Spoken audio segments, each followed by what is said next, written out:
This video is made for sleeping. Those of you who sit back, close your eyes. We're going on a relaxing journey. Welcome to Dreamtime History. What if an empire could rise from the ashes of Rome's collapse and survive for 1,000 years beyond its parents' death? What if the true heir to Caesar's legacy wasn't born in the West, but forged in the crucible of the East? The year is 330 CE, and Constantine the Great stands upon 7 ancient hills, gazing across the narrow strait where Europe kisses Asia. In his mind's eye, he sees not the modest Greek trading post of Byzantium, but something far grander, a second Rome that will outlive the first by a millennium. The air smells of salt and ambition, and in this moment, history pivots on the dreams of one man who dared to imagine that empires need not die, they could simply transform. But what brought Constantine to this windswept promontory, to this collision point of continents? The answer lies in the crisis that had nearly torn Rome apart in the preceding century. The 3rd century crisis had revealed a terrible truth. The empire had grown too vast for a single center. While barbarians pressed against Rhine and Danube frontiers, while usurpers rose and fell with seasonal regularity, while the economy collapsed under the weight of debased currency and endless civil wars, Rome itself had become a symbol of paralysis.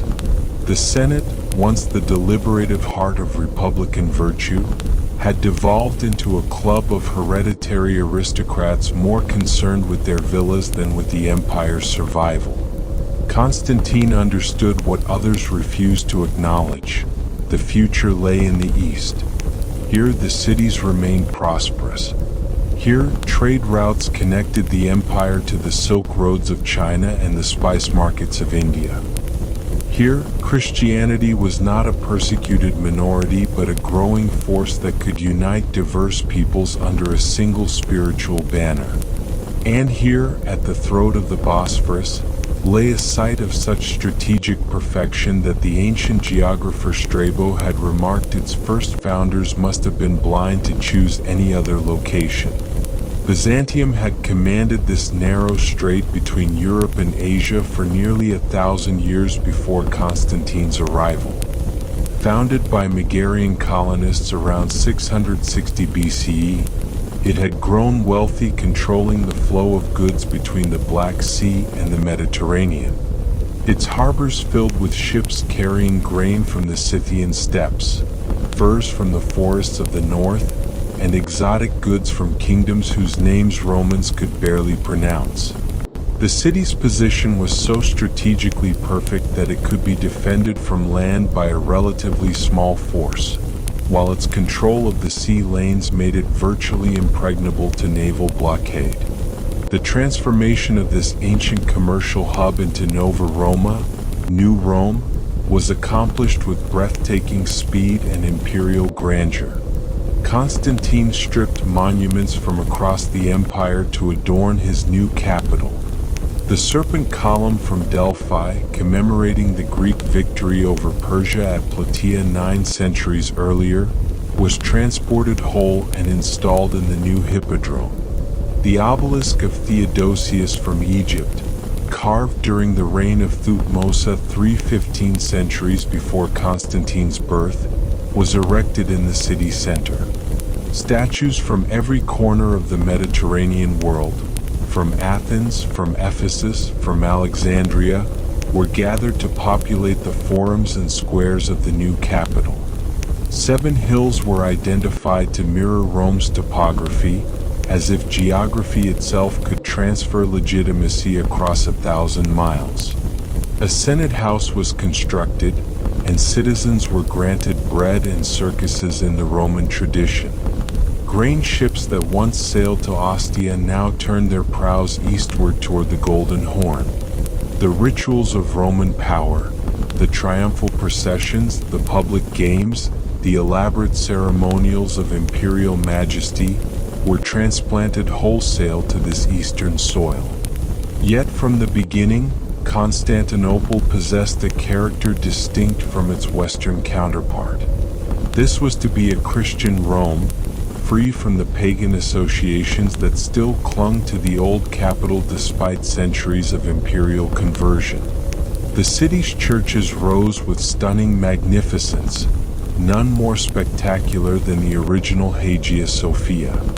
Built by Constantine's son, Constantius II, though later overshadowed by Justinian's rebuilding, this first great cathedral established Constantinople as the eastern center of Christian civilization. Around it grew a complex of imperial palaces, administrative buildings, and residential quarters that would house the machinery of empire for over a millennium. The great palace, with its audience halls glittering with mosaics and its private apartments overlooking the Bosphorus, became the beating heart of a new imperial system. The Augustan, the great square fronting Hagia Sophia, served as the ceremonial center where emperors were crowned and generals celebrated triumphs.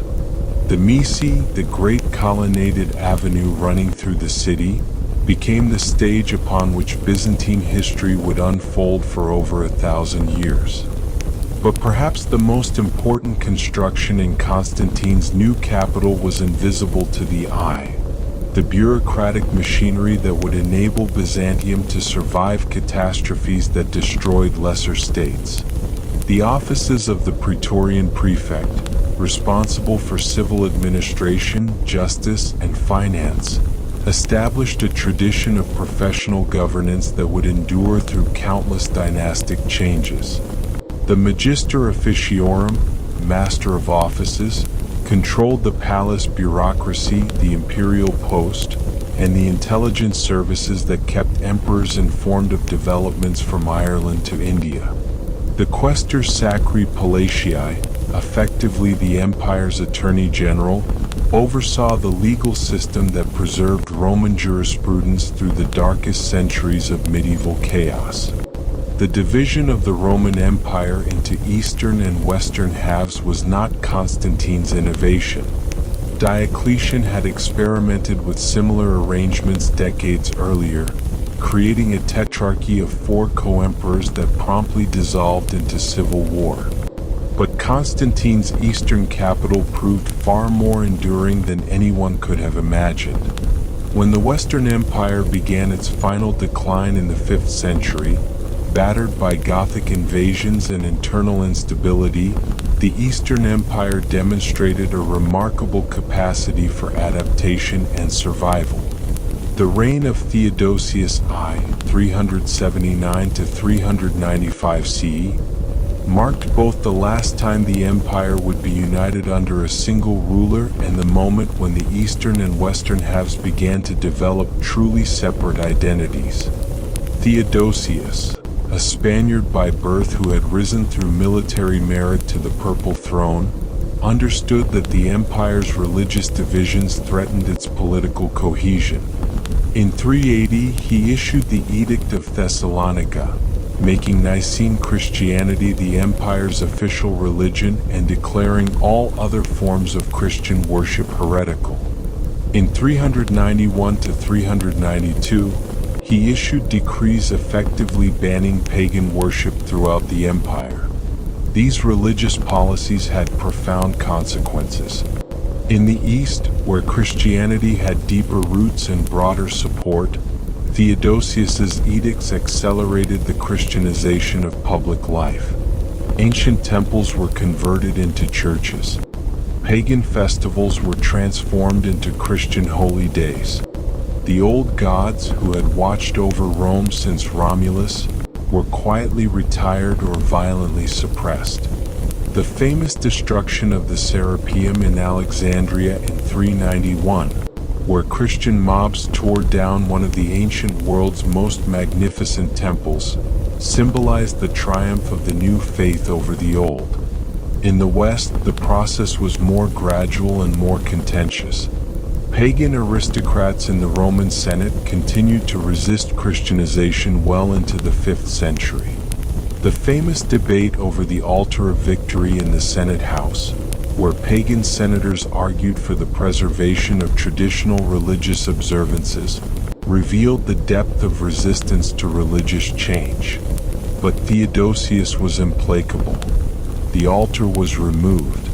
The old ways were dying.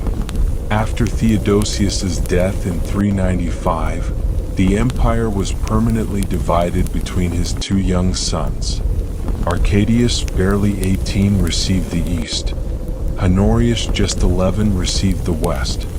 What had begun as an administrative convenience became a geopolitical reality, with Constantinople and Ravenna, which had replaced Rome as the western capital, pursuing increasingly divergent policies. In the east, a succession of capable emperors and their advisors managed the transition from a Latin-speaking Roman state to a Greek-speaking Byzantine Empire with remarkable skill. Arcadius, 395 to 408, though personally weak, was served by capable ministers who strengthened the empire's defenses and reformed its administration. The Praetorian prefect Anthemius, who effectively ruled during Arcadius's reign, fortified Constantinople's land walls and established a systematic program of defense in depth along the Danube frontier. His son Theodosius II, 408 to 450, proved even more effective, overseeing the construction of the massive Theodosian walls that would protect Constantinople for 1,000 years. These triple-layered fortifications, with their 96 towers and elaborate system of moats and outworks, represented the culmination of Roman military engineering. The outer wall stood 40 feet high and 15 feet thick. Behind it, a terrace 60 feet wide provided space for defenders to maneuver. Then came the inner wall, even higher and thicker than the outer. Finally, a moat 60 feet wide and 30 feet deep, which could be flooded from aqueducts, provided a final barrier against attackers. The Theodosian walls were tested repeatedly over the centuries. They repelled Attila the Hun in the 440s. They withstood Arab sieges in the 7th and 8th centuries. They turned back Bulgar assaults in the 9th and 10th centuries. They held against Russian attacks in the 10th and 11th centuries. Not until 1204, when treachery opened a gate to crusaders, would an enemy army breach these defenses. And even then, the walls themselves remained intact, testament to the skill of their builders. But Theodosius II's legacy extended beyond fortifications. In 438, he promulgated the Codex Theodosianus, the first comprehensive compilation of Roman law since Diocletian's reforms. This monumental work collected and organized all imperial constitutions issued since Constantine, providing a systematic legal framework for governance. While the Western Empire collapsed into feudal chaos, the East preserved the Roman legal tradition that would eventually be transmitted back to the West and become the foundation of modern continental legal systems. Perhaps most importantly, Theodosius II established the University of Constantinople in 425 CE, creating an institution that would preserve and transmit classical learning throughout the Middle Ages. The university had 31 professors, 10 each for Latin and Greek grammar, 2 for law, and 1 for philosophy. While libraries burned and schools closed across the barbarian-occupied West, Constantinople became a beacon of scholarship where Greek philosophy, Roman law, and Christian theology merged into a distinctive intellectual tradition. The university's professors, drawn from across the Greek-speaking world, maintained the twin traditions of rhetorical education and philosophical inquiry that had characterized Greco-Roman civilization since the days of Cicero and Plato. Students memorized Homer and Virgil, studied Aristotle and Plato, learned the intricacies of Roman law, and debated the fine points of Christian theology. This education produced generations of administrators, diplomats, and clergy who could navigate the complex intellectual and political landscape of the medieval world. The Eastern Empire's survival while its Western counterpart crumbled was not merely a matter of geographic fortune or stronger walls. It reflected fundamental advantages that would characterize Byzantine civilization throughout its long history. The East possessed a more urbanized and monetized economy. Its cities, Antioch, Alexandria, Thessalonica, Smyrna, Ephesus, remained prosperous centers of commerce and culture when Rome, Milan, and Trier had been reduced to shadows of their former selves. Trade routes that had been disrupted in the West by barbarian invasions continued to function in the East. Chinese silk arrived via Persian intermediaries. Indian spices filled the warehouses of Alexandria. African ivory was carved in Constantinople's workshops. The empire's gold currency, the solidus, maintained its purity and weight for 7 centuries, becoming the dollar of the medieval world. Merchants from Britain to India knew its value, trusted its consistency, and in doing so acknowledged Constantinople's enduring economic power. Equally important was the East's success in managing its barbarian relations through diplomacy rather than relying solely on military force. Eastern emperors became masters of what modern historians call barbarian management, using subsidies, honors, and carefully arranged marriages to maintain a complex balance of power along their frontiers. When Attila the Hun threatened Constantinople in the 440s, Theodosius too chose to pay tribute rather than risk a costly war. This decision, criticized by contemporaries as cowardice, preserved imperial strength for more winnable conflicts. The most crucial test of this new Eastern Empire came with the reign of Leo I, 457 to 474, who earned the title the Great by successfully asserting imperial authority over the powerful Germanic generals who had dominated Eastern politics since the mid-5th century. The execution of Aspar, the Alan general who had effectively controlled imperial policy for 2 decades, marked the end of barbarian influence in Constantinople's inner circles and the beginning of a distinctly Byzantine approach to governance. Leo's coup was carefully planned and ruthlessly executed. Aspar and his family had dominated the Eastern court for decades, controlling military appointments and effectively choosing emperors. But Leo, whom Aspar had placed on the throne expecting a pliable puppet, proved more independent than anticipated. He cultivated support among the Isaurians, a semi-barbarous people from the mountains of southern Anatolia, and recruited them into a new imperial guard loyal to him personally. In 471, Leo struck. During a palace ceremony, Isaurian guards fell upon Aspar and his sons, cutting them down in the imperial presence. The message was clear: Germanic generals would no longer control Byzantine policy. The empire would be ruled by emperors, not by barbarian kingmakers. This assertion of imperial autonomy, achieved through calculated violence, established a precedent that would shape Byzantine politics for centuries.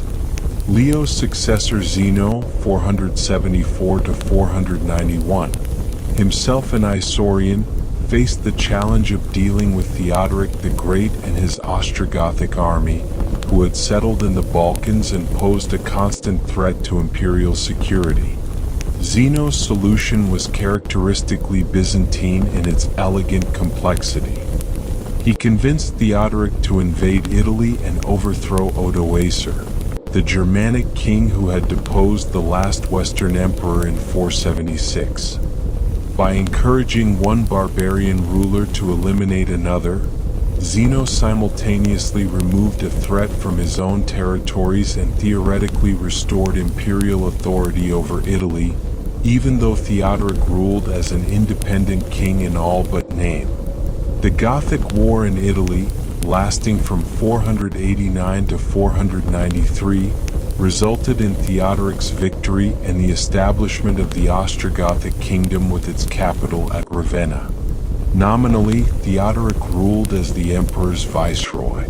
In reality, he was an independent monarch. But for Byzantine purposes, the fiction was sufficient. Italy was theoretically restored to the empire, and the Goths were someone else's problem. The late 5th century also witnessed the emergence of the religious controversies that would define much of Byzantine history. The Council of Chalcedon in 451 had attempted to resolve the Christological disputes that had torn the Eastern Church apart for generations. The central question concerned the nature of Christ. Was he purely divine, purely human, or some combination of both? And if a combination, how exactly did the divine and human natures relate? The Chalcedonian formula, declaring that Christ possessed two natures, fully divine and fully human, united in one person, satisfied neither the extreme supporters nor the opponents of the controversial patriarch Nestorius. The resulting schisms, particularly the rejection of Chalcedonian orthodoxy by the churches of Egypt, Syria, and Armenia, created lasting divisions within the empire that would have profound political as well as religious consequences. Emperor Anastasius I, 491 to 518, attempted to bridge these religious divides through a policy of careful ambiguity, neither fully endorsing nor completely rejecting the Chalcedonian definition. His reign brought fiscal responsibility. He left behind a treasury surplus of 320,000 pounds of gold, military success against Persian invasions, and significant administrative reforms. But his religious policies satisfied no one and left the empire more divided than ever. When Anastasius died childless in 518, the throne passed to Justin, an illiterate soldier from the Balkans whose nephew Justinian had already begun to dream of restoring the empire to its ancient grandeur. Justin's reign, lasting from 518 to 527, was essentially a transitional period during which Justinian, serving as his uncle's chief advisor, prepared for what would become one of the most ambitious imperial projects in history. As Justin's reign drew to a close in 527, the empire he left to his nephew was stronger, wealthier, and more stable than it had been for generations. The treasury was full. The frontiers were secure. The capital was prosperous and growing. But it was also an empire at a crossroads. The old Roman world was dying, replaced by barbarian kingdoms in the west and new patterns of trade and diplomacy in the east. The question facing Justinian as he ascended the throne was profound. Would the Eastern Empire remain content as one power among many, adapting to a multipolar world of competing kingdoms and empires? Or would it dare to reclaim its universal mission, to restore the Roman Empire to its former glory, to reunite the Mediterranean world under a single sovereign? The stage was set for the most ambitious imperial restoration in medieval history, led by an emperor whose vision would reshape the Mediterranean world and whose legacy would define Byzantine civilization for centuries to come. In the great cathedral of Hagia Sophia, as Justinian knelt to receive the crown from the Patriarch of Constantinople, the prayers of his subjects mingled with the incense rising toward the Great Dome, carrying with them hopes for a new golden age and fears of the monumental challenges that lay ahead. Part 2. The Age of Justinian and the Dream of Universal Empire, 527 to 610 CE.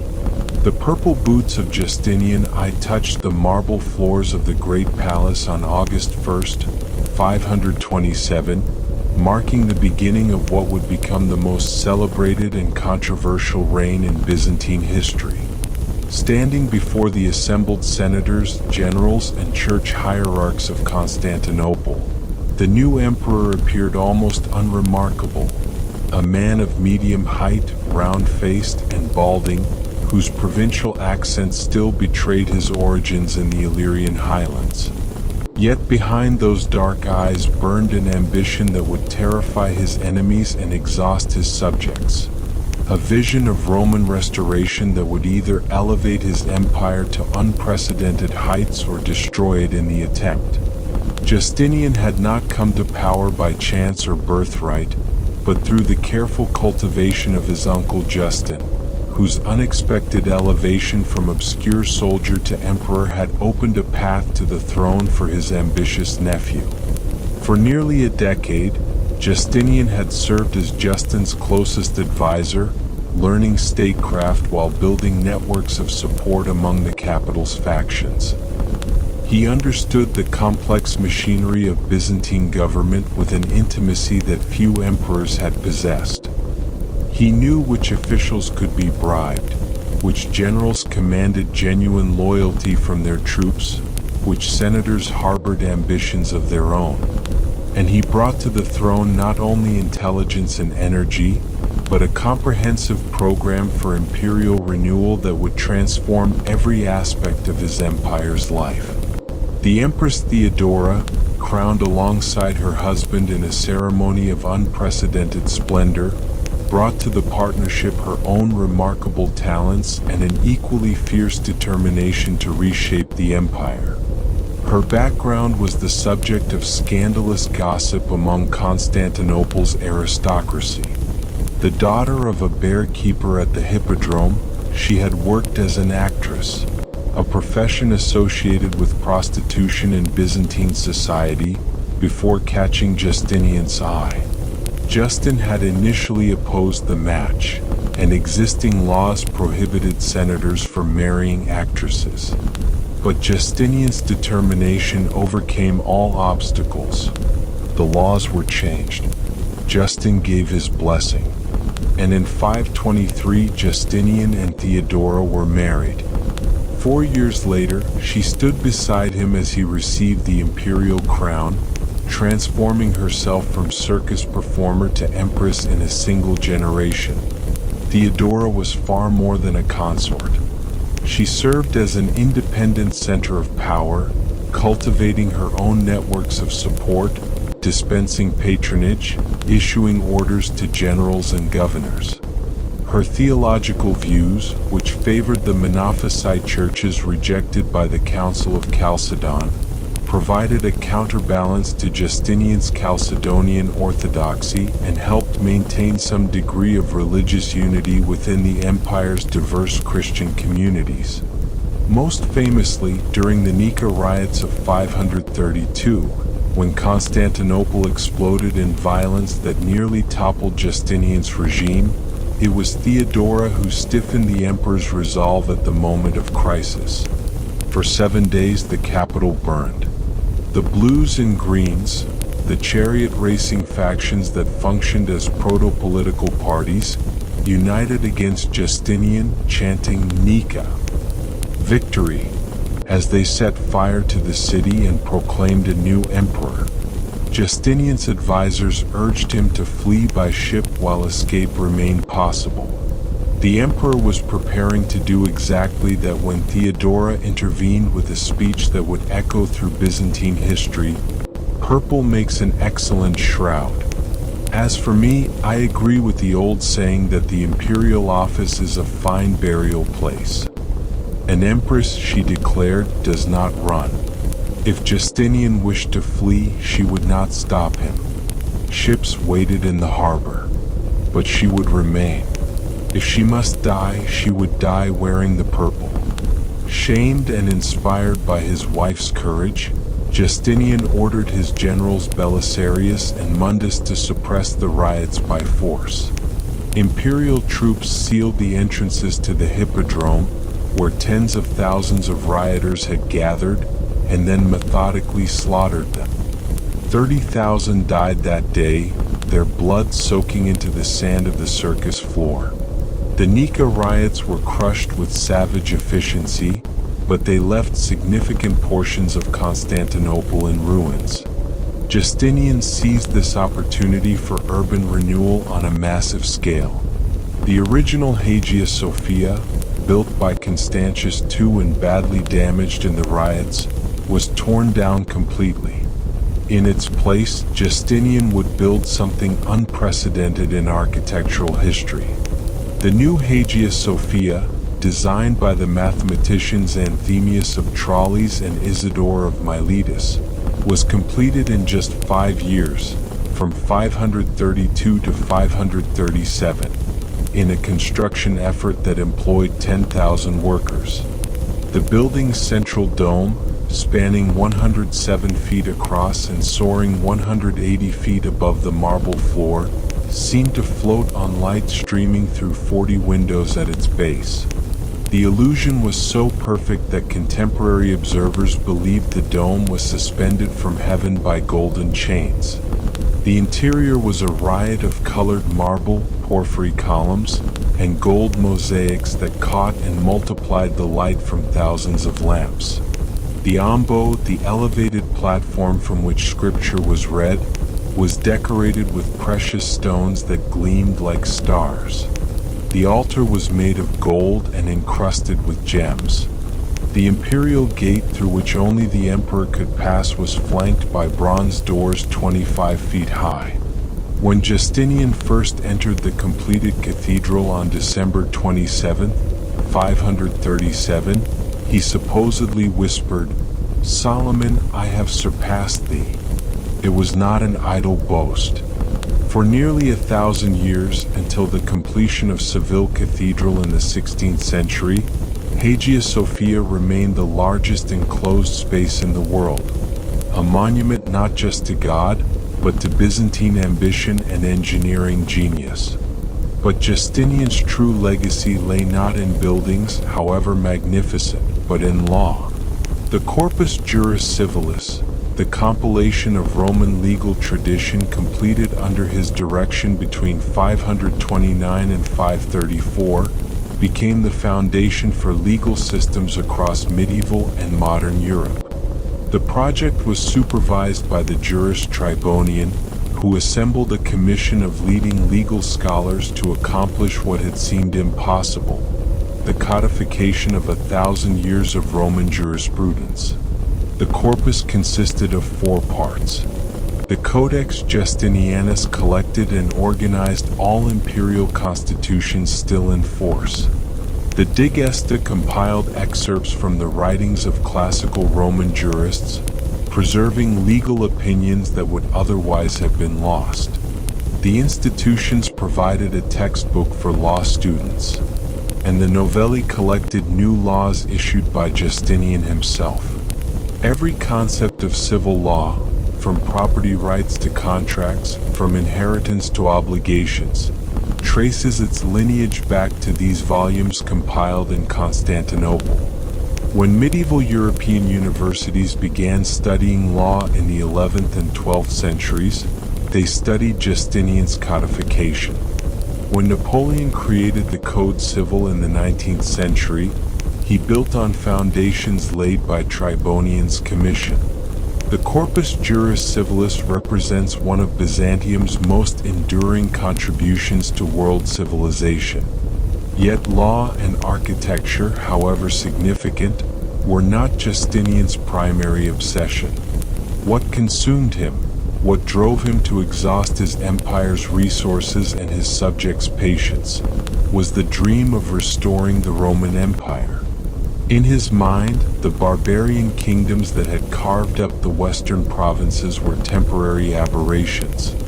The Vandals in North Africa, the Ostrogoths in Italy, the Visigoths in Spain.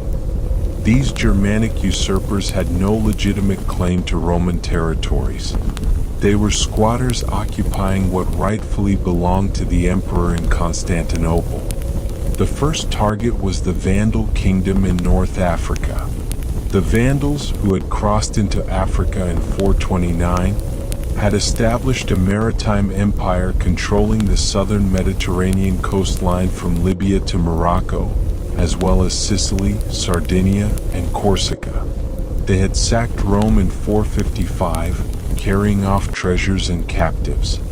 They practiced Arian Christianity, which the Chalcedonian Church considered heretical. And perhaps most galling to Byzantine pride, they had built their kingdom on what had been Rome's richest provinces. In 533, Justinian dispatched an expedition under the command of Belisarius, his most talented general.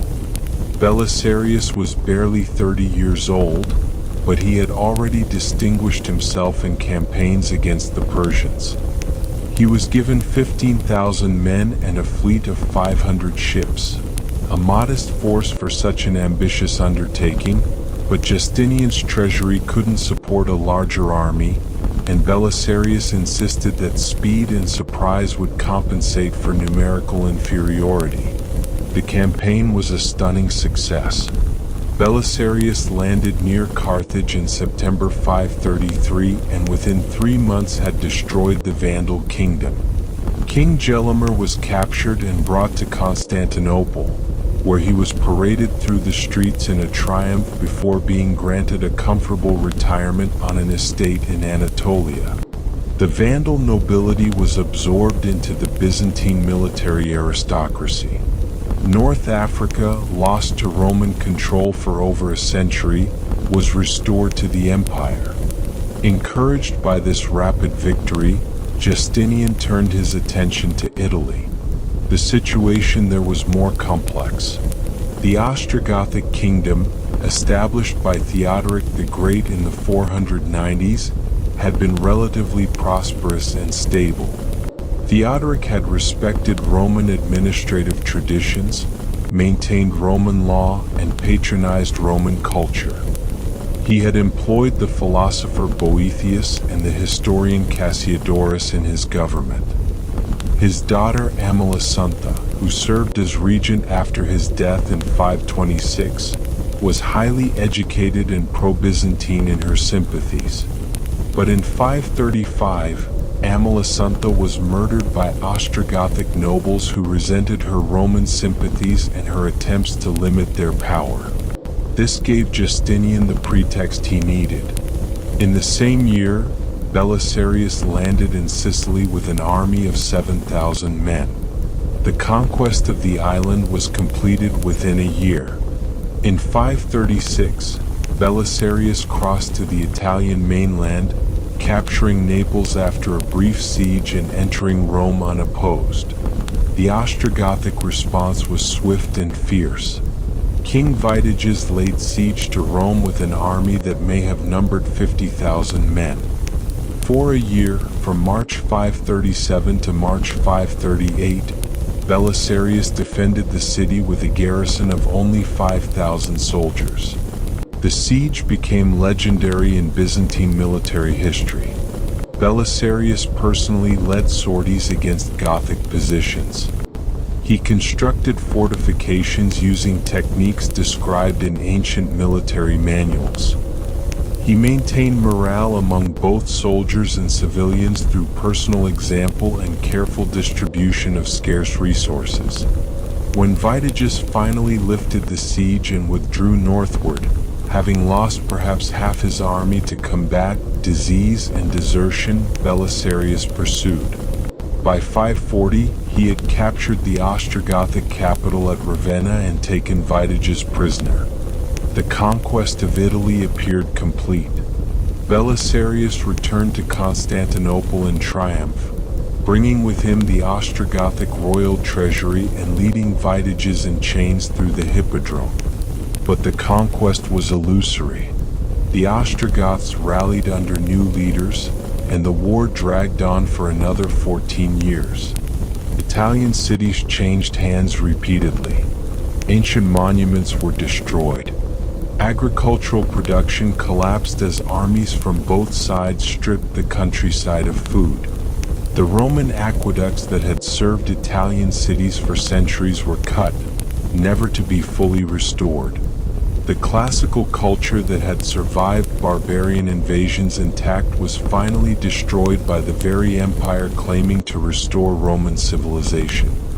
Meanwhile, the empire faced serious challenges on its eastern frontier. The eternal conflict with Persia erupted into open warfare as Khosrow I, the brilliant Sasanian king, launched devastating invasions of Syria and Armenia. The eternal peace, negotiated in 532, which had cost Justinian 11,000 pounds of gold, proved to be merely an expensive armistice. As Persian armies captured Antioch in 540, one of the empire's greatest cities, with a population approaching 200,000, and threatened the empire's most prosperous provinces, Justinian found himself fighting a two-front war that strained even the empire's considerable resources. He was forced to recall Belisarius from Italy to face the Persian threat, allowing the Ostrogoths to recover territories that had seemed securely conquered. The plague that struck Constantinople in 542 added biological catastrophe to military and financial challenges that were already testing the empire's limits. The bubonic plague, arriving via trade routes from Central Asia, killed perhaps one-third of the empire's population and fundamentally altered the demographic and economic foundations of Byzantine civilization. The pandemic reached Constantinople in the summer of 542, and within months the death toll had reached 5,000 per day. Bodies piled in the streets faster than they could be collected. The traditional burial rites were abandoned as gravediggers couldn't keep pace with the dying. Towers in the Theodosian walls were filled with corpses stacked to the roof. Ships were loaded with the dead and towed out to sea, where the bodies were simply dumped overboard. The stench of death hung over the city for months. Justinian himself contracted the disease but survived, though his recovery left him changed. He became more suspicious, more prone to religious extremism, and increasingly isolated from the daily governance of his empire. He began to see threats everywhere, from generals who had served him loyally for decades, from senators whose families had supported his accession, from religious minorities who deviated from his theological preferences. Theodora's death in 548 removed Justinian's closest advisor and most trusted partner, leaving the aging emperor to pursue his ambitions with diminishing energy and effectiveness. The empress had been far more than a consort. She had served as an independent center of power, tempering Justinian's occasionally harsh impulses with political pragmatism. Her loss was felt not just personally but politically, as factional conflicts at court intensified without her mediating presence. The final phase of the Gothic War demonstrated both the possibilities and the limitations of Justinian's restoration project. The general Narses, Belisarius' successor in Italy, completed the conquest of the peninsula through a combination of military skill and diplomatic finesse that his predecessor had lacked. A eunuch who had risen through palace service to military command, Narses understood both the intricacies of Byzantine court politics and the realities of Italian power dynamics. The defeat and death of the Gothic king Totila in 552 effectively ended organized resistance. By 554, imperial authority had been restored throughout Italy. A pragmatic sanction issued by Justinian reorganized Italian administration along Byzantine lines, creating the Exarchate of Ravenna to govern the reconquered territories. Yet the cost had been enormous. The Italian peninsula lay in ruins, its cities depopulated, its countryside devastated, its classical culture largely destroyed by 2 decades of warfare. The Italian population, which may have numbered 7 million when the war began in 535, had been reduced by war, famine, and plague to perhaps 3 million. Rome itself, which had remained a city of several hundred thousand even after Odoacer's coup in 476, now held barely 30,000 inhabitants.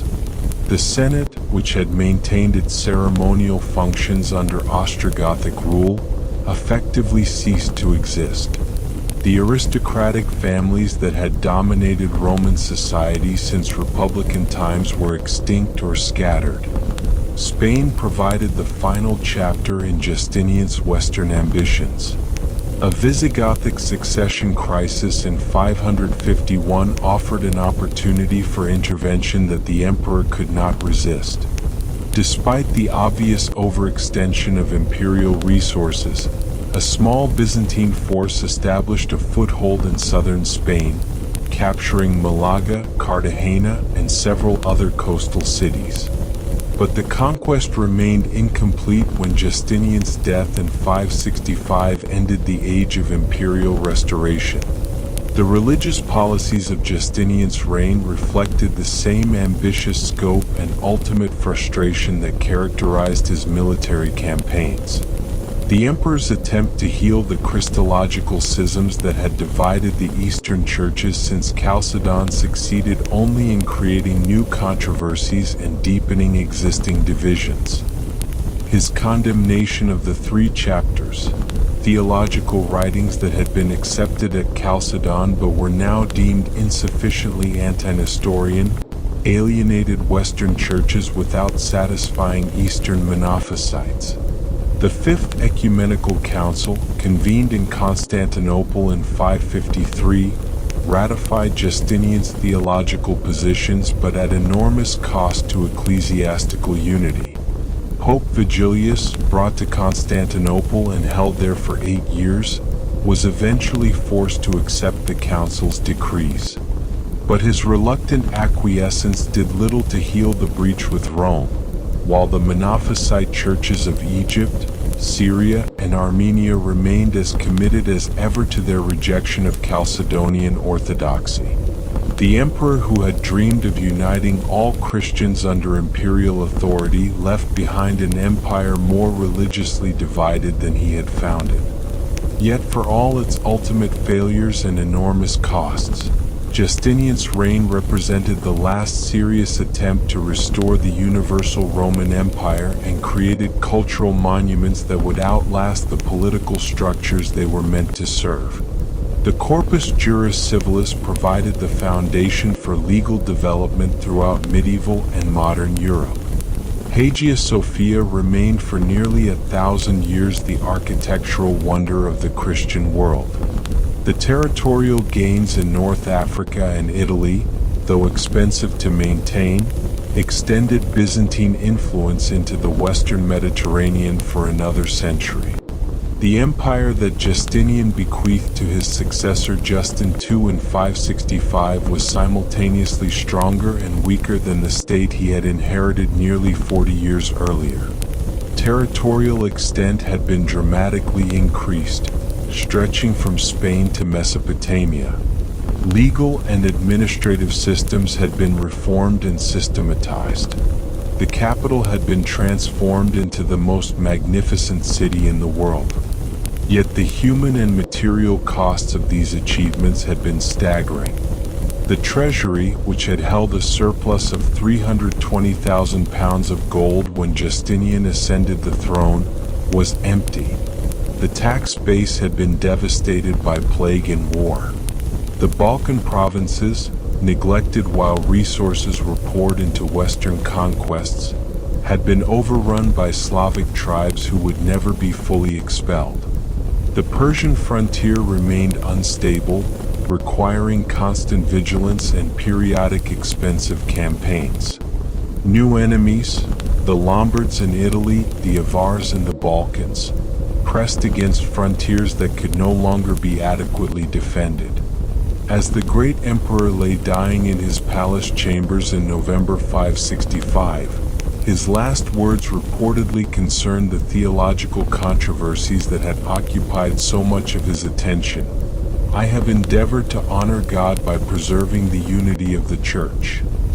Whether he had succeeded in this ultimate aim remained unclear, but there could be no doubt that his reign had fundamentally transformed the character of the Eastern Roman Empire and established the cultural and institutional foundations upon which Byzantine civilization would build for centuries to come. Justin II, Justinian's nephew and successor, inherited an empire stretched to its breaking point. Within months of his accession, he made the fateful decision to stop paying subsidies to the Avars, the nomadic federation that had replaced the Huns as the dominant power on the Eurasian steppes. The decision seemed fiscally responsible. The treasury was empty and the subsidies were enormous, but it had catastrophic consequences. The Avars, allied with Slavic tribes, poured across the Danube in 568. Within a decade, they had overrun the Balkan provinces that had formed the empire's strategic depth since Roman times. Cities that had flourished for centuries were abandoned. The Via Egnatia, the great Roman road connecting Constantinople to the Adriatic, became impassable. The Balkans, which had provided soldiers, grain, and tax revenue, became a liability rather than an asset. The strain proved too much for Justin II's mental stability. By 574, the emperor had suffered a complete psychological breakdown, requiring sedation with organ music and being wheeled about the palace in a mobile throne. His wife Sophia effectively ruled the empire while Justin alternated between catatonia and violent rages. When he died in 578, the throne passed to Tiberius II, the capable general whom Justin had adopted as his heir. Tiberius II, 578 to 582, and his successor Maurice, 582 to 602, struggled to maintain imperial frontiers against overwhelming pressure. Maurice proved particularly capable, reorganizing the remaining Italian territories into the Exarchate of Ravenna and establishing the first themes, military districts combining civil and military authority, in Anatolia. These administrative innovations would eventually save the empire, but in the short term, they couldn't prevent the steady erosion of Byzantine power. The reign of Phocas, 602 to 610, represented the nadir of Byzantine fortunes. A brutal and incompetent tyrant who seized power by murdering Maurice and his entire family, Phocas presided over 8 years of disaster. The Persians, using Maurice's murder as justification, launched a systematic invasion of Byzantine territories. The Avars and Slavs penetrated deeper into the Balkans. Cities rebelled against Phocas's oppressive rule. The empire seemed destined for the same fate that had befallen its western predecessor 2 centuries earlier. It was in this context of existential crisis that Heraclius, son of the Exarch of Africa, sailed to Constantinople with a fleet intent on overthrowing Phocas and saving the empire from collapse. The stage was set for one of the most dramatic periods in Byzantine history. Part 3. Survival and Transformation, the Dark Age and Iconoclastic Centuries, 610 to 867 CE. When Heraclius seized power in 610 through a desperate coup that overthrew the tyrant Phocas, he inherited an empire that seemed destined for extinction. Persian armies had overrun the eastern provinces, capturing one city after another in a systematic campaign of conquest. Slavs and Avars ravaged the Balkans, destroying the agricultural base that had supported Byzantine military power. Constantinople itself trembled behind its walls as the barbarian tide lapped at the very heart of Christian civilization. The new emperor, born in Cappadocia to a family combining Greek culture with Armenian military traditions, brought to the throne a background reflecting the empire's increasingly multicultural character. His reign would span more than 3 decades, 610 to 641, during which the empire would experience its greatest military triumph and its most devastating defeat, often within the span of a few years. The first half of Heraclius's reign was dominated by an existential struggle with the Sasanian Empire that has been called the last great war of antiquity. The Persian king Khosrow II, taking advantage of the chaos that had engulfed the Byzantine Empire during Phocas's tyranny, launched a systematic campaign of conquest that threatened to extinguish Byzantine power entirely. By 613, Persian armies had captured Antioch, one of the empire's greatest cities. In 614, they took Damascus, then pressed on toward Jerusalem.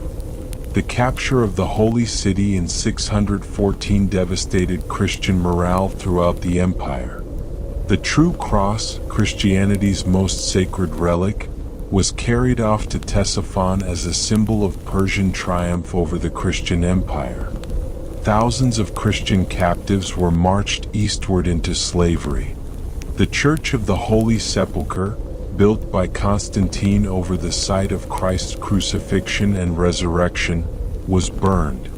Egypt, the empire's richest province and the breadbasket that had fed Constantinople for centuries, fell to Persian occupation between 619 and 621. The loss was catastrophic. Without Egyptian grain, Constantinople faced starvation. Without Egyptian tax revenues, the empire couldn't pay its armies. Without Egyptian trade, the economic system that had sustained Byzantine civilization for 2 centuries collapsed. Heraclius seriously considered abandoning Constantinople and establishing a new capital in Carthage, where the empire still controlled wealthy African provinces. But Patriarch Sergius and the city's population convinced him to remain and fight. In one of the most dramatic scenes in Byzantine history, the Patriarch brought forth the treasures of the church, gold chalices, silver reliquaries, jeweled crosses, and melted them down to pay the soldiers. The church would sacrifice its material wealth to save Christian civilization. The emperor's response to this crisis demonstrated both strategic brilliance and desperate innovation. Recognizing that traditional defensive strategies had failed, Heraclius decided to stake everything on a bold counteroffensive that would carry the war into the Persian heartland. Between 622 and 628, he personally led a series of campaigns that reversed the entire strategic situation in the east. The emperor's first move was to secure his northern flank through a skillful alliance with the Khazar Khaganate, the powerful Turkic state controlling the steppes north of the Caucasus. This diplomatic masterstroke enabled Byzantine armies to outflank Persian defenses and strike directly at the heartland of the Sasanian Empire. The Khazars, traditional enemies of Persia, eagerly joined the alliance, providing cavalry forces and launching diversionary attacks that prevented Persian reinforcements from reaching the main theater of operations.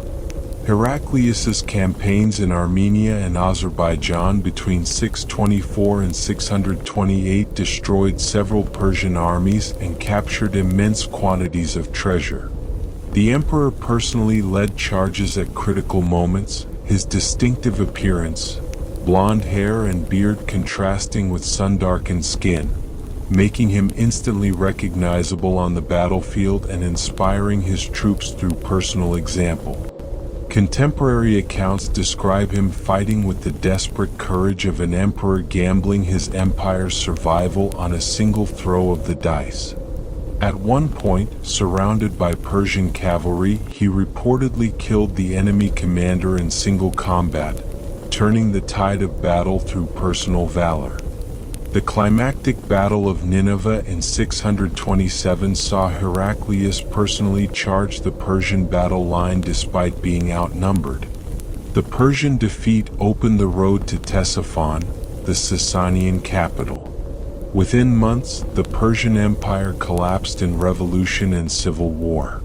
Khosrow II, who had dreamed of conquering the entire Byzantine Empire, was overthrown and murdered by his own son Kavad II.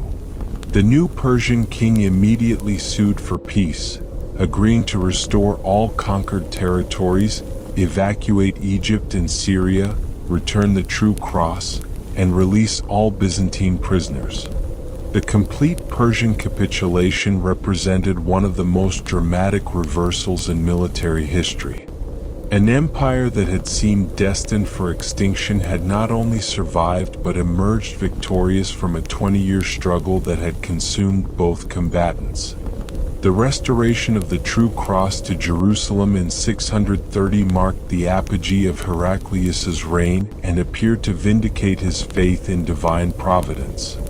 Contemporary sources describe the emperor's procession into the holy city with apocalyptic imagery, portraying him as a second Constantine or even as a prefiguration of Christ's second coming. According to legend, when Heraclius initially tried to carry the True Cross through the city gate while wearing his imperial regalia, the gate miraculously sealed itself. Only when he removed his purple robes and crown, donning simple garments and walking barefoot in humility, did the gate open and allow him to restore the relic to the Church of the Holy Sepulchre. Yet even as the empire celebrated this miraculous restoration, new enemies were gathering in the deserts of Arabia.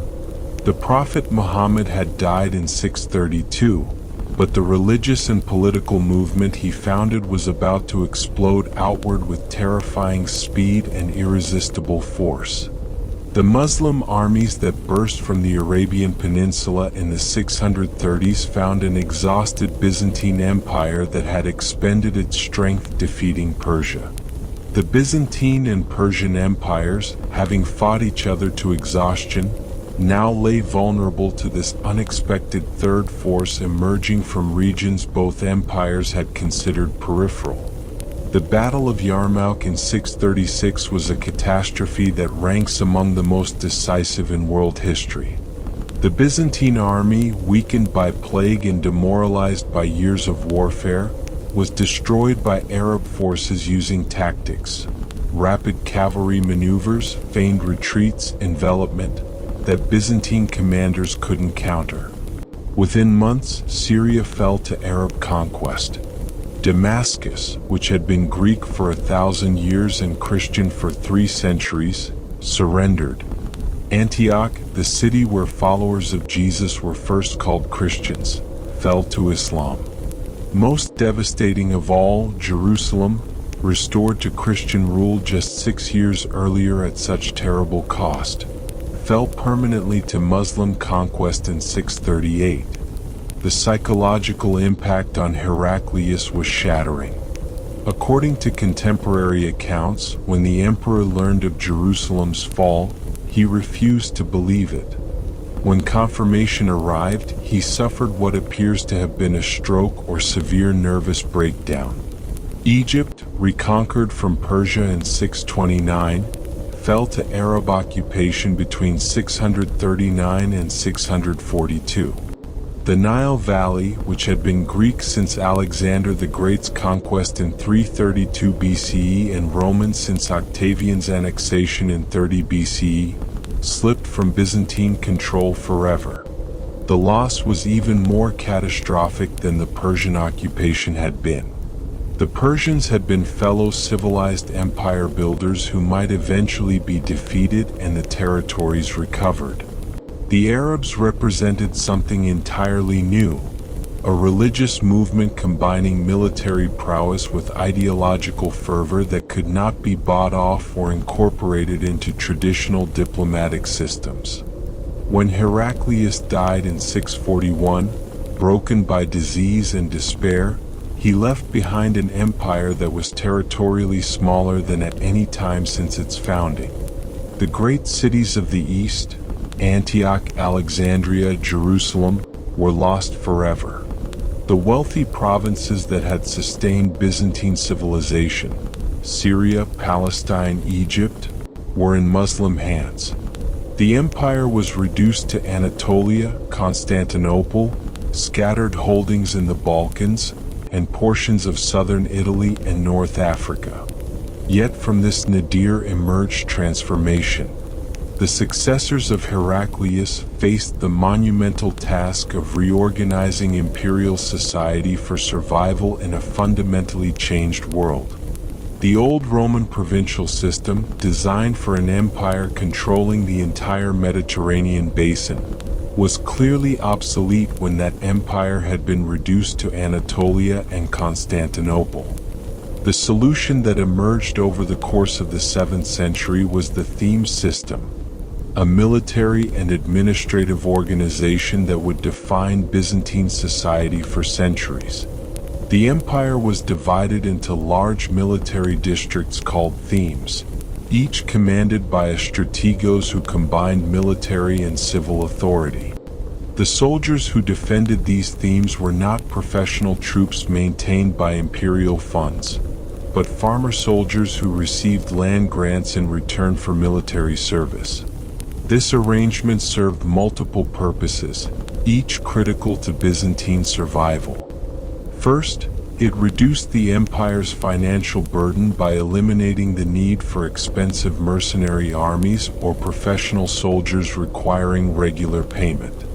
Second, it created a class of soldier farmers with a personal stake in defending their districts. They were fighting for their own land, their own families, their own communities. Third, it helped repopulate territories devastated by decades of warfare, plague, and economic collapse. The transformation of the empire's military system was accompanied by equally profound changes in its cultural and linguistic character.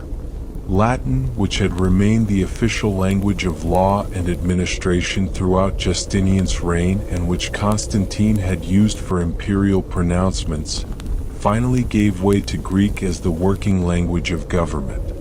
The emperor's title evolved from the Latin Imperator Caesar Augustus to the Greek Basileus, a term carrying connotations of sacred kingship that had been foreign to classical Roman political theory but which fit perfectly with Byzantine concepts of imperial authority as ordained by God. The empire's subjects increasingly identified themselves as Romaoi, Romans, but understood this identity in distinctly Christian and Greek terms that would have been alien to the Romans of Augustus or even Constantine. This was no longer the Roman Empire that Constantine had ruled. It was something new, a Greek-speaking Orthodox Christian empire that preserved Roman legal traditions and imperial ideology while creating a distinctive civilization adapted to survival in a hostile world. The Arab sieges of Constantinople in 674 to 678 and 717 to 718 tested the new system and demonstrated both the strength of Byzantine defenses and the ingenuity of Byzantine technology. The first siege lasted 4 years, with Arab fleets attempting to blockade the city and force its surrender. But Byzantine ingenuity produced a weapon that would define medieval naval warfare and enter the realm of legend: Greek fire. This mysterious incendiary mixture, whose exact composition remains unknown to this day and has been the subject of endless speculation, burned on water and could not be extinguished by conventional means. Arab ships burst into flames as Byzantine dromons, the empire's war galleys, sprayed liquid fire across the waters of the Golden Horn. The psychological impact was enormous. Arab sailors, accustomed to dominating naval warfare in the Mediterranean, found themselves facing a weapon against which they had no defense. The secret of Greek fire was one of the most closely guarded state secrets in Byzantine history. Only the imperial family and a few trusted officials knew the formula. It was manufactured in a single workshop under heavy guard. The siphons that projected the substance were operated by specially trained crews sworn to secrecy. When Arab and later Latin forces attempted to capture and replicate the weapon, they invariably failed. The Second Arab Siege of 717 to 718, during the reign of Leo III the Isaurian, proved even more decisive. Leo, a tough soldier from the Anatolian highlands who had risen to power through military merit, combined military skill with diplomatic cunning. He secured an alliance with Bulgar Khan Tervel, who attacked Arab supply lines from the north. The Arab fleet was destroyed by a combination of Greek fire, autumn storms, and tactical errors. The Arab army, trapped before Constantinople's walls through a brutal winter, suffered catastrophic casualties from cold, hunger, and disease. Of the 120,000 men who began the siege, fewer than 30,000 returned home to Damascus. The failure was so complete, so devastating, that the Umayyad Caliphate never again attempted to capture Constantinople. The Byzantine Empire had survived the most dangerous threat in its history. Christian civilization had been saved, though at enormous cost. Leo III's victory saved not just Constantinople but European Christianity itself. Had the city fallen in 717, there would have been no force capable of stopping Arab expansion into the Balkans and perhaps beyond.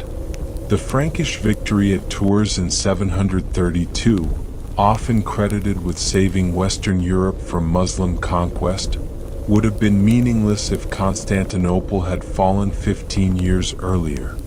The Byzantine Empire, reduced and transformed, continued to serve as Christendom's eastern shield, absorbing blows that would otherwise have fallen on Western Europe.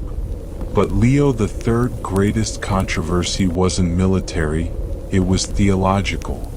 In 726, he issued an edict banning the veneration of religious images, launching the iconoclastic controversy that would tear Byzantine society apart for over a century and fundamentally reshape Byzantine culture and religion. Iconoclasm, literally image-breaking, represented far more than a theological dispute about proper Christian worship. It reflected deep social tensions between the increasingly powerful military aristocracy of Anatolia, who tended to support image-breaking and who associated icon veneration with weakness and defeat, and the traditional urban elites of Constantinople, who generally defended icon veneration and who saw iconoclasm as an attack on centuries of Christian tradition. Leo III and his son Constantine V pursued iconoclastic policies with systematic thoroughness. Countless religious images were destroyed. Mosaics were scraped from church walls. Paintings were whitewashed. Sculptures were smashed. Illuminated manuscripts were burned. Monks and nuns who defended icon veneration were persecuted, exiled, or executed. Monasteries were closed and their properties confiscated. Constantine V, who reigned from 741 to 775, proved particularly effective both as military commander and persecutor. His systematic persecution of monasticism struck at one of the most characteristic institutions of Byzantine society. Thousands of monks and nuns were forced to marry or face exile. Monastic properties were confiscated and redistributed. Monasteries were converted into barracks and secular schools. His soldiers, who benefited from his military victories and who shared his iconoclastic convictions, called him the Victorious in recognition of his battlefield achievements. His enemies, particularly the monks whose way of life he was systematically destroying, called him Copronymus, literally dung-named, referring to an allegedly unfortunate incident at his baptism when infant Constantine defecated in the baptismal font, which his enemies interpreted as a divine sign of his future wickedness. Despite this unflattering nickname, Constantine V was arguably one of the most effective Byzantine emperors. He repelled Arab sieges, stabilized the empire's Anatolian frontiers, and began the slow process of reconquest in the Balkans. He defeated the Bulgars in 9 campaigns, earning genuine military glory. He reformed the administration and strengthened the themes. Under his rule, the empire recovered much of the strength lost during the catastrophic 7th century. The Empress Irene's restoration of icon veneration in 787 through the Second Council of Nicaea marked the beginning of the end for iconoclasm's first phase. Irene, who had ruled as regent for her son Constantine VI before blinding him and seizing power herself in 797, represented the triumph of the icon-venerating party. The council declared that icons could be venerated, though not worshipped, a distinction that would prove crucial, and that the destruction of images had been heretical. But controversy flared up again under Leo V, 813 to 820, who reinstituted iconoclasm after military defeats convinced him that God was punishing the empire for abandoning Leo III policies.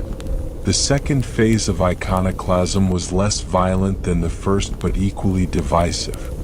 It continued until the final triumph of orthodoxy in 843, when the Empress Theodora, another regent ruling for her young son, definitively restored icon veneration. The ultimate victory of the icon venerators represented not merely a theological triumph but a broader cultural affirmation of Byzantine identity. Icons became central to Byzantine Christianity in ways they had never been before the controversy. The annual Feast of Orthodoxy, celebrating the restoration of icons, became one of the most important dates in the Byzantine liturgical calendar. The iconoclastic controversy, paradoxically, made icons more rather than less important to Byzantine religious life. Throughout these centuries of crisis and transformation, Constantinople remained the beating heart of an empire that refused to die. The city's massive walls, strengthened and improved with each generation, proved impregnable to every army that attempted to breach them. The great chain that protected the Golden Horn, stretching from Constantinople to Galata and capable of being raised to block naval access to the harbor, became a symbol of Byzantine technological sophistication. The elaborate system of warning beacons that could carry news from the eastern frontiers to the capital in a matter of hours represented perhaps the most advanced communications network in the medieval world. Fire signals passed from mountaintop to mountaintop, each beacon visible to the next, allowing messages to travel hundreds of miles in a single night. Intelligence of Arab raids could reach Constantinople before the raiders themselves had finished looting their first village.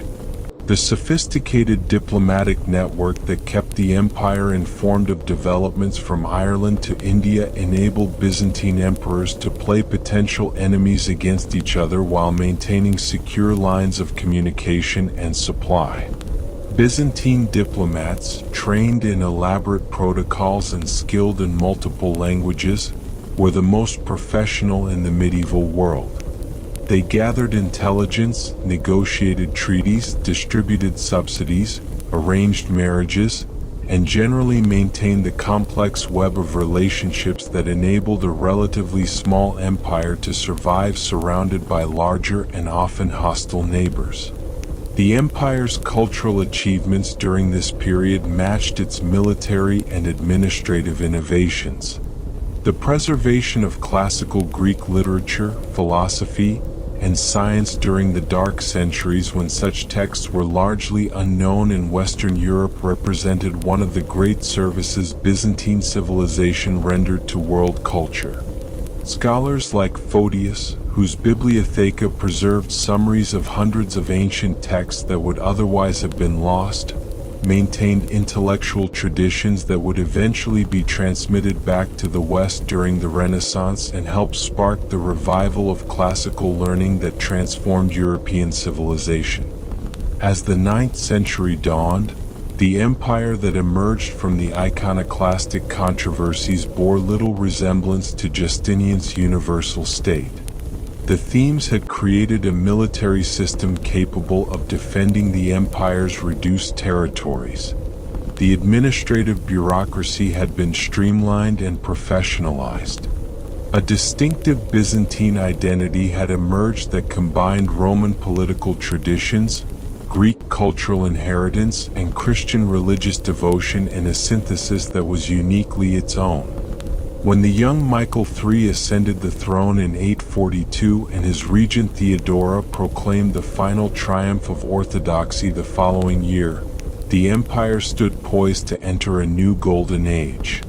The survival of Byzantium through the dark centuries had been achieved, but at enormous cost and through transformations so profound that the empire of the Macedonian dynasty would be Byzantine in every sense, sharing with its Roman predecessor little more than a name, a capital, and an unbroken chain of imperial succession stretching back to Augustus Caesar.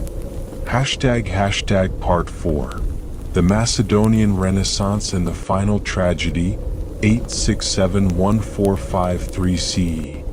The assassination of Michael III in the palace chambers of Constantinople on September 23, 867, marked not merely another violent transition of imperial power, but the beginning of the most glorious epoch in Byzantine history since the age of Justinian. Basil, the Macedonian peasant who murdered his way to the Purple Throne, would establish a dynasty that would rule for nearly 2 centuries and oversee the empire's transformation from a beleaguered regional power into the dominant force in the eastern Mediterranean. But who was this man who would found Byzantium's greatest dynasty? Basil I embodied the social mobility that characterized the rejuvenated empire. Born into a family of Armenian peasants in the theme of Macedonia around 811, he had risen from stable hand to imperial bodyguard through a combination of physical prowess, cunning intelligence, and ruthless ambition. His journey to power reads like something from a Byzantine novel, the stuff of legend and nightmares intertwined. As a young man, he attracted the attention of Theophilus, a wealthy widow, through his extraordinary physical strength. She took him into her household and he quickly became indispensable. His fortunes rose further when he won a wrestling match in the presence of Emperor Michael III, impressing the young emperor with his strength and bearing. Michael, dissolute and easily influenced, made Basil his favorite companion. Basil insinuated himself into the emperor's confidence through flattery, loyalty, and calculated service. When Michael ordered him to divorce his wife and marry the emperor's mistress Eudokia in Gerina, ostensibly so Michael could continue the affair under cover of visiting his friend's wife, Basil complied without hesitation. His willingness to subordinate personal dignity to imperial favor knew no bounds. But Basil was playing a longer game. He systematically eliminated potential rivals, most notably the Caesar Bardas, Michael's uncle and the power behind the throne. On April 21, 866, during a military campaign, Basil personally murdered Bardas with the emperor's knowledge and probable encouragement. With the Caesar dead, Basil became co-emperor, officially adopted as Michael's son and heir. The adoption was a fatal mistake. On the night of September 23, 867, after a drunken feast, Basil and his accomplices entered Michael's chambers and cut down the emperor in his bed. Michael III, called the drunkard by his enemies and the fortunate by those who appreciated his patronage of learning, died at the age of 27, murdered by the man he had raised to imperial dignity. The new emperor understood that his questionable legitimacy could only be secured through spectacular achievements. and he set about transforming the empire with an energy that astonished contemporaries and historians alike. His first priority was the consolidation of imperial control over territories that had been contested for generations. The theme system, refined and systematized under Basil and his successors, provided the foundation for a military expansion that would restore Byzantine power throughout the Balkans, southern Italy, and the eastern Mediterranean. Basil's campaigns against the Paulician heretics in eastern Anatolia eliminated a source of internal discord while securing the empire's most vulnerable frontier. The Paulicians, dualist heretics who rejected the material world and much of Christian doctrine, had established a quasi-independent state around Tefrike that had allied with Arab Emirates against the empire. Basil's destruction of Tefrike in 872 and his massacre or forced conversion of the Paulician population was brutal but effective. It eliminated a fifth column that had undermined imperial defense for generations and secured territories essential for the theme system's functioning. His naval expeditions against Arab pirates in the Aegean restored imperial control over sea routes that had been disrupted for nearly 2 centuries. Byzantine fleets, modernized and strengthened under Basil's direction, cleared Arab pirates from Cretan waters and re-established Byzantine naval dominance in the Aegean. Though Crete itself remained in Arab hands, the seas around it became safer for Byzantine commerce. The emperor's legal reforms proved even more enduring than his military conquests. The Basilica, a comprehensive revision of Justinian's legal code adapted to the realities of 9th century Byzantine society, replaced Latin legal terminology with Greek equivalents and eliminated obsolete provisions while preserving the essential principles of Roman jurisprudence. This monumental work, completed under Basil's successors, ran to 60 books covering every aspect of law from criminal procedure to maritime trade. It provided the Byzantine Empire with a legal framework that would endure until its final collapse and that influenced the development of law throughout Eastern Europe and Russia. When Russian legal scholars began creating legal codes in later centuries, they looked to the Basilica as their model. Basil's son, Leo VI, 886 to 912, inherited his father's administrative genius while adding a scholarly dimension that earned him the title the Wise. Leo's novels, a collection of new laws addressing contemporary problems, demonstrated the empire's continued capacity for legal innovation. The novels dealt with everything from marriage law to commercial regulation, adapting ancient Roman legal principles to medieval Byzantine realities. His military manual, the Tactica, systematized centuries of Byzantine military experience for the benefit of future generations. The Tactica covered strategy, tactics, logistics, siege warfare, naval operations, and even psychological warfare. It drew on classical military writers like Vegetius and Maurus's Strategicon while incorporating Byzantine experience fighting Arabs, Bulgars, and Slavs. The work became standard reading for Byzantine officers and influenced military thinking throughout the medieval period. Under Leo's guidance, the imperial bureaucracy reached new heights of efficiency and sophistication, with specialized departments overseeing everything from foreign relations to urban planning. The Bureau of Barbarians handled diplomatic relations with foreign powers. The imperial post maintained communication networks. The orphanage provided care for abandoned children. The system of hospitals established under Leo represented perhaps the most advanced medical care available anywhere in the medieval world. But Leo's reign was not without controversy. His 4 marriages scandalized Byzantine society, which generally followed church law permitting only 3 marriages. When Leo's third wife died without producing a male heir, The emperor's need for a legitimate son conflicted with religious law. His fourth marriage to Zoe Carbonopsina, which finally produced the desperately needed heir, split the Byzantine Church and required papal intervention to resolve.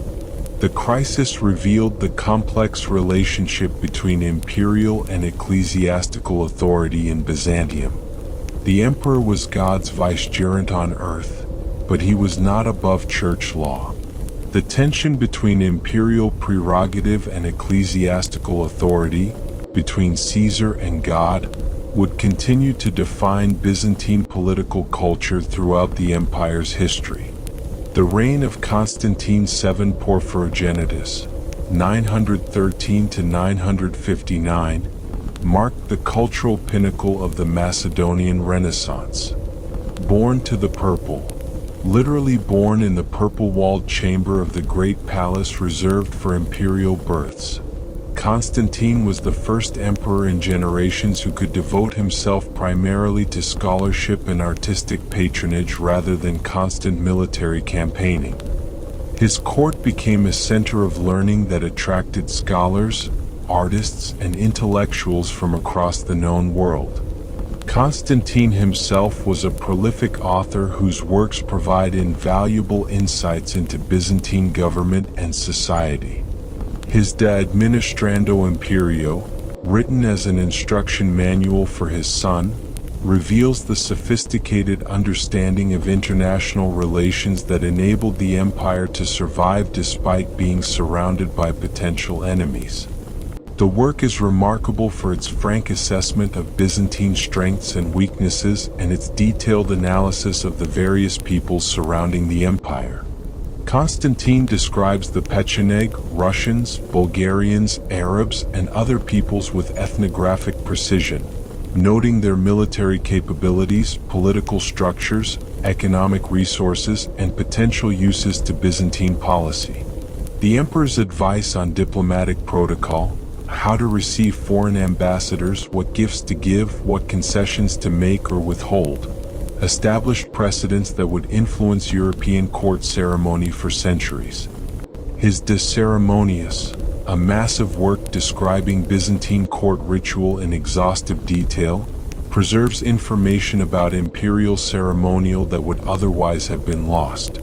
The work reveals how carefully choreographed imperial appearances were, how every gesture and word carried symbolic meaning, how the emperor's movements through the palace and city were designed to manifest his sacred authority. Constantine's Book of Themes provides detailed information about the empire's administrative geography, while his continuation of Theophanes' Chronicle preserves historical information about the 8th and early 9th centuries.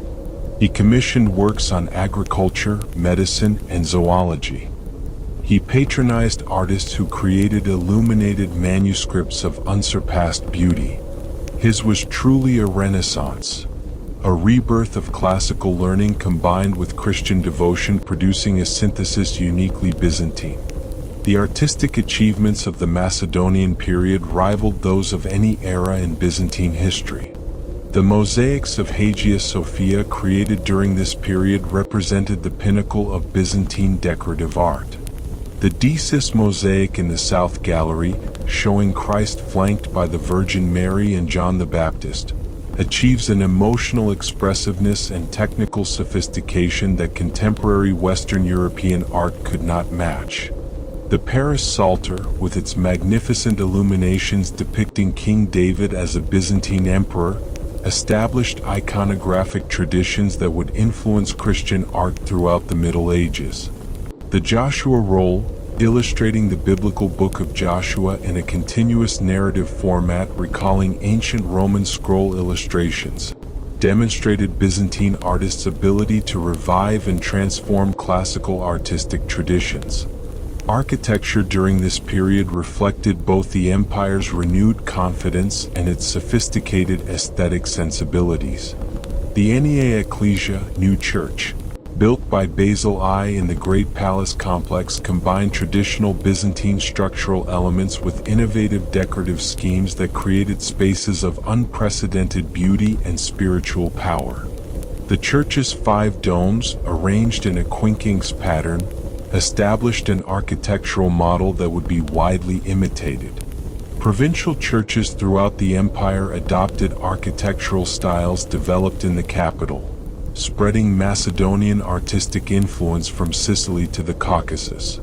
The church architecture of medieval Serbia, Bulgaria, and Russia directly descended from Macedonian Byzantine models.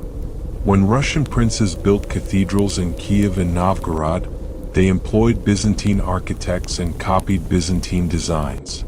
The military achievements of the Macedonian dynasty reached their zenith under Basil II, who reigned from 976 to 1025 and earned the fearsome title Bulgar Slayer through his systematic conquest of the Bulgarian Empire. Basil's rise to power was not smooth. For the first 13 years of his reign, he shared power with the eunuch chamberlain Basil Lekipinos, who effectively controlled the government while the young emperor was relegated to ceremonial functions. But in 989, Basil II finally asserted his authority, exiling Lekipinos and assuming personal control of the empire. What followed was one of the most remarkable reigns in Byzantine history. For 36 years, Basil personally directed the empire's military and diplomatic efforts with an intensity and focus that few emperors could match. His 30-year campaign against the Bulgars represented one of the most sustained military efforts in medieval history, requiring not only tactical brilliance but also the administrative capacity to maintain armies in the field for decades while managing the complex logistics of frontier warfare. The Bulgarian Empire, which had been Byzantium's most dangerous neighbor for 2 centuries, was systematically crushed through a combination of military force and strategic patience. The Battle of Kleidion in 1014 marked the turning point. Basil destroyed the Bulgarian army and, in a gesture of calculated terror designed to break Bulgarian resistance, allegedly blinded 15,000 prisoners, leaving 1 man in every 100 with 1 eye to lead the others home. When Bulgarian Tsar Samuel saw his blinded army returning, he suffered a stroke and died 2 days later. The story may be apocryphal or exaggerated. Byzantine sources are suspiciously vague about details, and blinding 15,000 men would have required considerable time and organization. But whether the numbers were accurate or not, the psychological impact was real. Within 4 years, Bulgarian resistance collapsed. By 1018, Bulgaria was fully incorporated into the empire as a province. The Bulgarian Patriarchate was subordinated to Constantinople. The Bulgarian aristocracy was absorbed into the Byzantine military elite. Basil's administrative reforms were as significant as his military conquests. His novels addressed the growing power of the military aristocracy whose vast estates, built through conquest and imperial favor, threatened to transform the empire into a feudal state similar to those emerging in Western Europe. Through careful legislation limiting the growth of large estates and protecting the rights of small farmers, Basil maintained a social balance that enabled the theme system to function effectively. The emperor's fiscal policies demonstrated a sophisticated understanding of imperial economics. He accumulated enormous treasury surpluses, reportedly 200,000 pounds of gold, by eliminating corruption, enforcing tax collection, and managing expenditures carefully. This financial cushion provided his successors with resources to continue his expansionist policies and maintain the empire's military establishment. The reign of Basil II also marked the high point of Byzantine diplomatic influence throughout Europe and the Middle East. His marriage alliance with Vladimir I of Kiev in 989, which brought about Russia's conversion to Orthodox Christianity, created cultural and religious bonds between Byzantium and Russia that would profoundly influence Eastern European civilization for centuries. The story of this alliance reveals Byzantine diplomatic sophistication. Vladimir, the pagan prince of Kiev, besieged the Byzantine city of Kherson in the Crimea in 988. Rather than simply relieving the siege militarily, Basil negotiated. He offered his sister Anna in marriage, an unprecedented honor for a barbarian prince, in exchange for military assistance against a rebellion and Vladimir's conversion to Christianity. Vladimir agreed, received baptism, and married Anna. He then imposed Christianity on his subjects, ordering the destruction of pagan idols and mass baptisms in the Dnieper River. Byzantine priests, artists, and architects flooded into Russia, bringing with them Byzantine culture, liturgy, and artistic traditions. The Cyrillic alphabet, created by the Byzantine missionaries Cyril and Methodius in the 9th century, became the written language of the Slavic peoples. Russian church architecture, iconography, and liturgical music all descended from Byzantine models. Similar diplomatic initiatives established Byzantine influence in Georgia, Armenia, and even in the emerging kingdoms of Hungary and Poland. The emperor's religious policies balanced Orthodox devotion with pragmatic flexibility, enabling him to maintain church support while pursuing political objectives that sometimes conflicted with clerical preferences. His patronage of monasticism, particularly his generous support for Mount Athos, created a spiritual center that would preserve Byzantine religious traditions long after the empire's political collapse. Mount Athos, the holy mountain jutting into the Aegean Sea, became under Basil II's patronage the spiritual heart of Orthodox monasticism. The emperor granted the monasteries their extensive lands and privileges, exempting them from taxation and secular interference. The monastic republic that emerged would survive the fall of Constantinople and continue to this day, preserving manuscripts, icons, and traditions that connect the modern world to Byzantium. When Basil II died in 1025, childless and having devoted his entire adult life to the empire, he left behind a state at its territorial and cultural zenith. The empire's frontiers extended from southern Italy to the Euphrates, from the Danube to Crete. The treasury overflowed with gold. The army was the most formidable military force in the Mediterranean world. Byzantine diplomacy shaped the policies of kingdoms from Britain to Persia. Byzantine culture, its art, architecture, literature, and religious traditions, influenced civilization from Russia to Ethiopia. Yet the seeds of future decline were already present. The military aristocracy Basil had fought to control continued growing in power, accumulating vast estates and private armies that would eventually challenge imperial authority. New enemies, particularly the Seljuk Turks migrating westward from Central Asia, were gathering on eastern frontiers. And most ominously, the succession passed to Basil's brother Constantine VIII, who lacked all military and administrative talents. Constantine VIII, 1025 to 1028, had spent his entire life in luxurious idleness while his brother campaigned. His brief reign set the pattern for the next half-century. Weak emperors dominated by bureaucratic factions, the growing independence of military aristocrats, the gradual erosion of the theme system, and the increasing use of expensive foreign mercenaries to supplement declining native forces. The situation deteriorated further under Constantine's daughters. Zoe, who reigned from 1028 to 1050 through 3 husbands and 1 adopted son, and Theodora, who ruled briefly in 1055 to 1056, were capable administrators but couldn't reverse the structural problems weakening the empire. The bureaucratic aristocracy in Constantinople and the military aristocracy in Anatolia increasingly pursued conflicting interests, paralyzing imperial policy. The catastrophe came in 1071 at the Battle of Manzikert, and it shattered everything the Macedonian emperors had built. Emperor Romanos IV Diogenes, attempting to halt Seljuk Turkish incursions into eastern Anatolia, led his army into the highlands near Lake Van. What followed was disaster of the first magnitude. The Byzantine army at Manzikert was not the disciplined force of Basil II's era.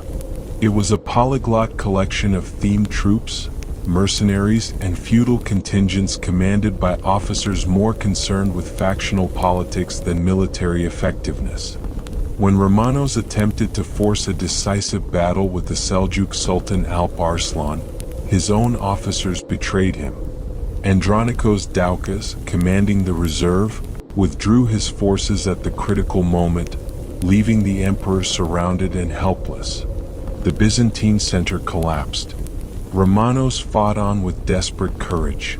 Contemporary accounts describe him cutting down enemy soldiers with his own hand until his sword broke, but it was hopeless. By nightfall, the emperor was a prisoner, the first Roman emperor captured on the battlefield since Valerian in 260 CE. The Seljuk Sultan Alp Arslan treated his captive with surprising courtesy.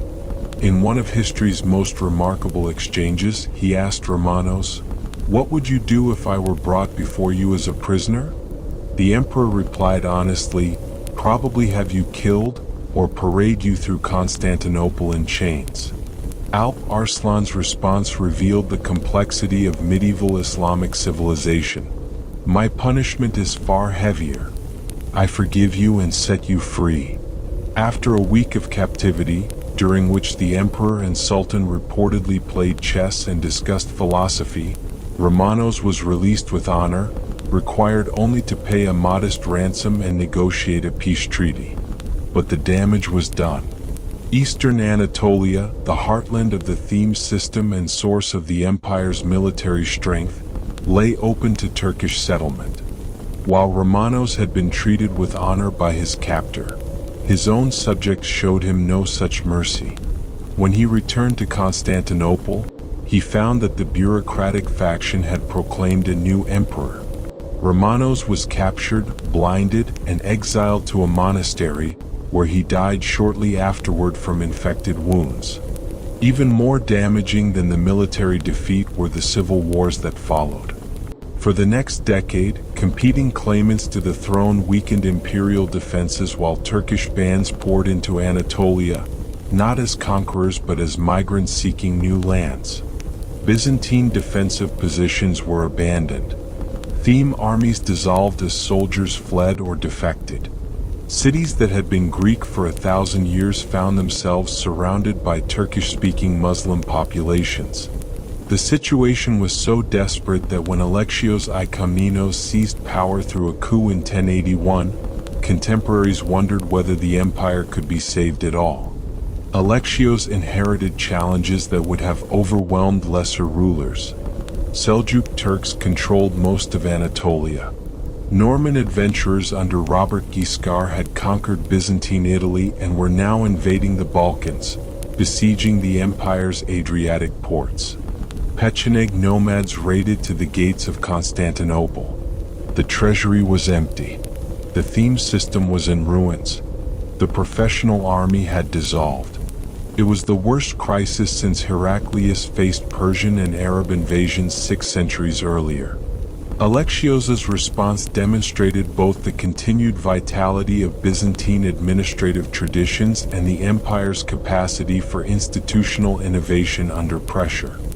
His military reforms created new types of troops to replace the collapsed theme system.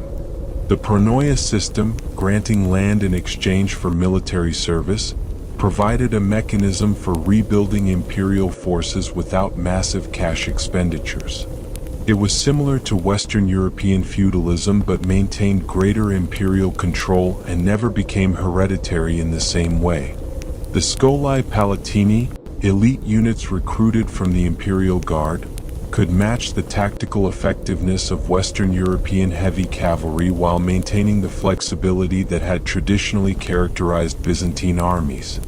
Foreign mercenaries, Varangians from Scandinavia and Russia, Normans, Turks, Cumans, supplemented native forces, providing military capabilities the empire could no longer generate internally. But Alexios's greatest innovation was diplomatic. He pioneered new approaches enabling the empire to achieve strategic objectives through alliance and negotiation rather than costly military campaigns. His marriage diplomacy created kinship ties with ruling families throughout Eastern Europe. His ecclesiastical diplomacy carefully managed relationships with both the Roman papacy and Eastern patriarchs. His economic diplomacy granted commercial privileges to Italian city-states in exchange for naval support. Most momentously, his decision to appeal to Pope Urban II for military assistance against the Seljuk Turks initiated what would become the First Crusade, one of the most consequential developments in medieval history. Alexios had envisioned a modest expedition of Western mercenaries who would serve under imperial command, reconquer lost territories in Anatolia, and then return home. What arrived at Constantinople in 1096 to 1097 exceeded his most ambitious expectations and his worst nightmares. The massive armies of the First Crusade, perhaps 100,000 people including non-combatants, represented military resources on an unprecedented scale. But the expedition's leaders possessed territorial ambitions extending far beyond restoration of imperial boundaries. Bohemond of Taranto, son of Robert Guiscard who had invaded the empire just 15 years earlier, clearly intended to carve out his own principality from imperial territories. Through a combination of generous hospitality, elaborate ceremonial design to overawe the Westerners with Byzantine magnificence, and shrewd negotiation, Alexios obtained oaths of allegiance from most crusading leaders. They swore to restore conquered territories to imperial control and to serve as the emperor's vassals. Alexios provided supplies, guides, siege equipment, and military advisors. His logistical support proved essential for crusading success. The capture of Nicaea in 1097 marked the first major restoration of imperial territory since Manzikert. The city that had served as the Seljuk capital in Anatolia surrendered to Byzantine forces while the Crusaders were still preparing their assault. Alexios had negotiated secretly with the Turkish garrison, offering generous terms in exchange for surrender. The Crusaders, who had expected to plunder the wealthy city, were outraged to find Byzantine banners flying from its walls and the garrison evacuated safely under imperial protection. This incident revealed the fundamental conflicts that would plague Crusader-Byzantine relations for 2 centuries. The Crusaders viewed their expedition as a holy war against Islam, expecting to keep whatever they conquered as rightful spoils of war. Alexios viewed it as an imperial reconquest, expecting to recover former Byzantine territories and incorporate them back into the empire. These incompatible visions would generate constant friction. The conflict came to a head at Antioch. After an 8-month siege, the Crusaders captured the city in June 1098.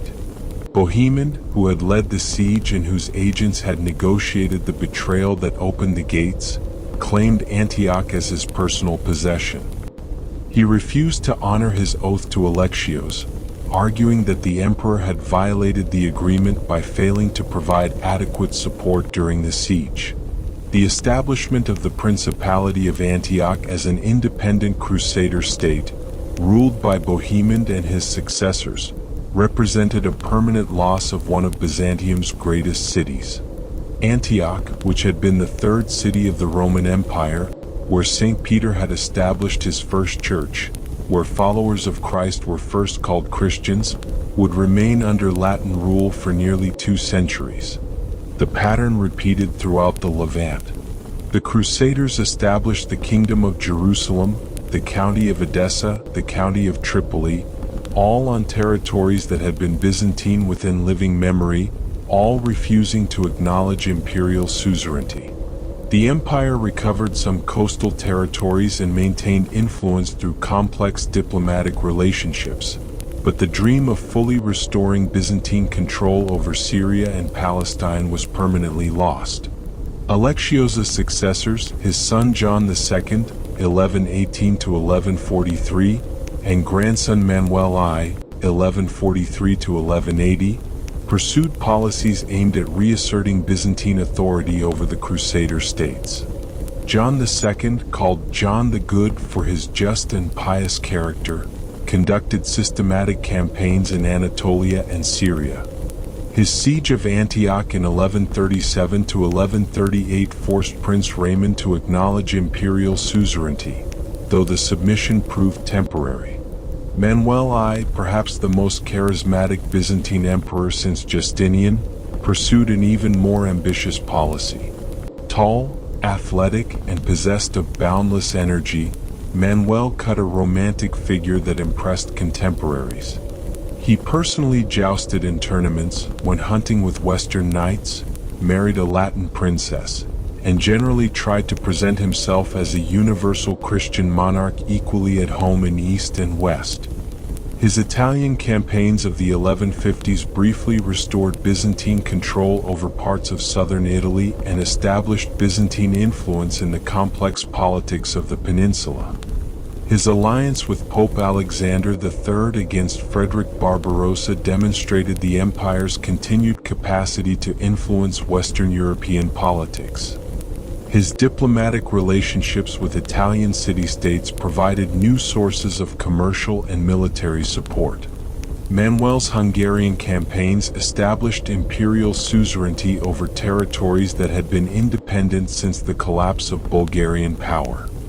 His Balkan policies created a network of client states extending imperial influence from the Adriatic to the Black Sea. For a brief moment in the 1170s, it seemed possible that Byzantium might recover its position as the dominant power in the Mediterranean world. But Manuel's ambitions exceeded his resources. His greatest mistake was his decision to challenge Seljuk control of central Anatolia through a massive expedition in 1176. The army he assembled was the largest Byzantine force in over a century, perhaps 30,000 men, including elite cavalry, themed troops, and mercenary contingents. The expedition's objective was the Seljuk capital at Iconium, modern Konya, the conquest of which would restore imperial control over the Anatolian interior. The Battle of Myriokephalon, fought on September 17, 1176, was a disaster comparable to Manzikert. The Byzantine army, marching through a narrow mountain pass, was ambushed by Seljuk forces who had learned of the expedition's route through espionage. Turkish archers rained arrows on the trapped Byzantine column. The baggage train was captured. The army disintegrated in panic. Manuel himself barely escaped with his life, fighting his way out of the trap with his bodyguard. The emperor's personal courage, he reportedly killed several Turkish soldiers in hand-to-hand combat, couldn't compensate for strategic failure. The expedition had been poorly planned, inadequately scouted, and led into a trap from which there was no escape. The defeat effectively ended Byzantine hopes of recovering the Anatolian heartland. The Seljuk Sultanate of Rome, the Turks' name for Anatolia, recognizing it as former Roman territory, was permanently established. Turkish settlement accelerated. The demographic balance in Anatolia shifted irreversibly. The empire's military resources, concentrated in Anatolian themes for 4 centuries, continued their decline.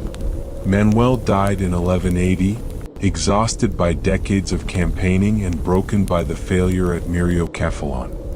His son Alexios II, just 11 years old, inherited an empire that appeared magnificent on the surface but was structurally unsound.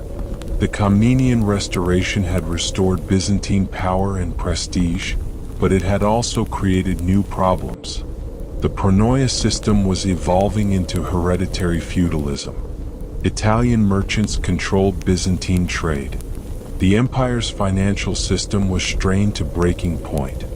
The reign of Andronikos I Komnenos, 1183 to 1185, represented a desperate attempt to address these problems through revolutionary policies that ultimately accelerated imperial decline. Andronikos, Manuel's cousin, was a remarkable figure. charismatic, intelligent, and utterly ruthless.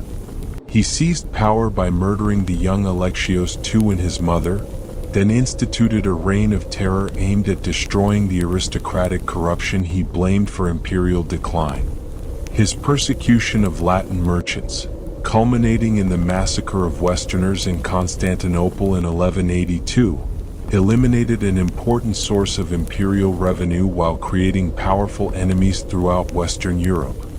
Thousands of Italian merchants, their families, and anyone associated with them were slaughtered in a pogrom that shocked even medieval sensibilities.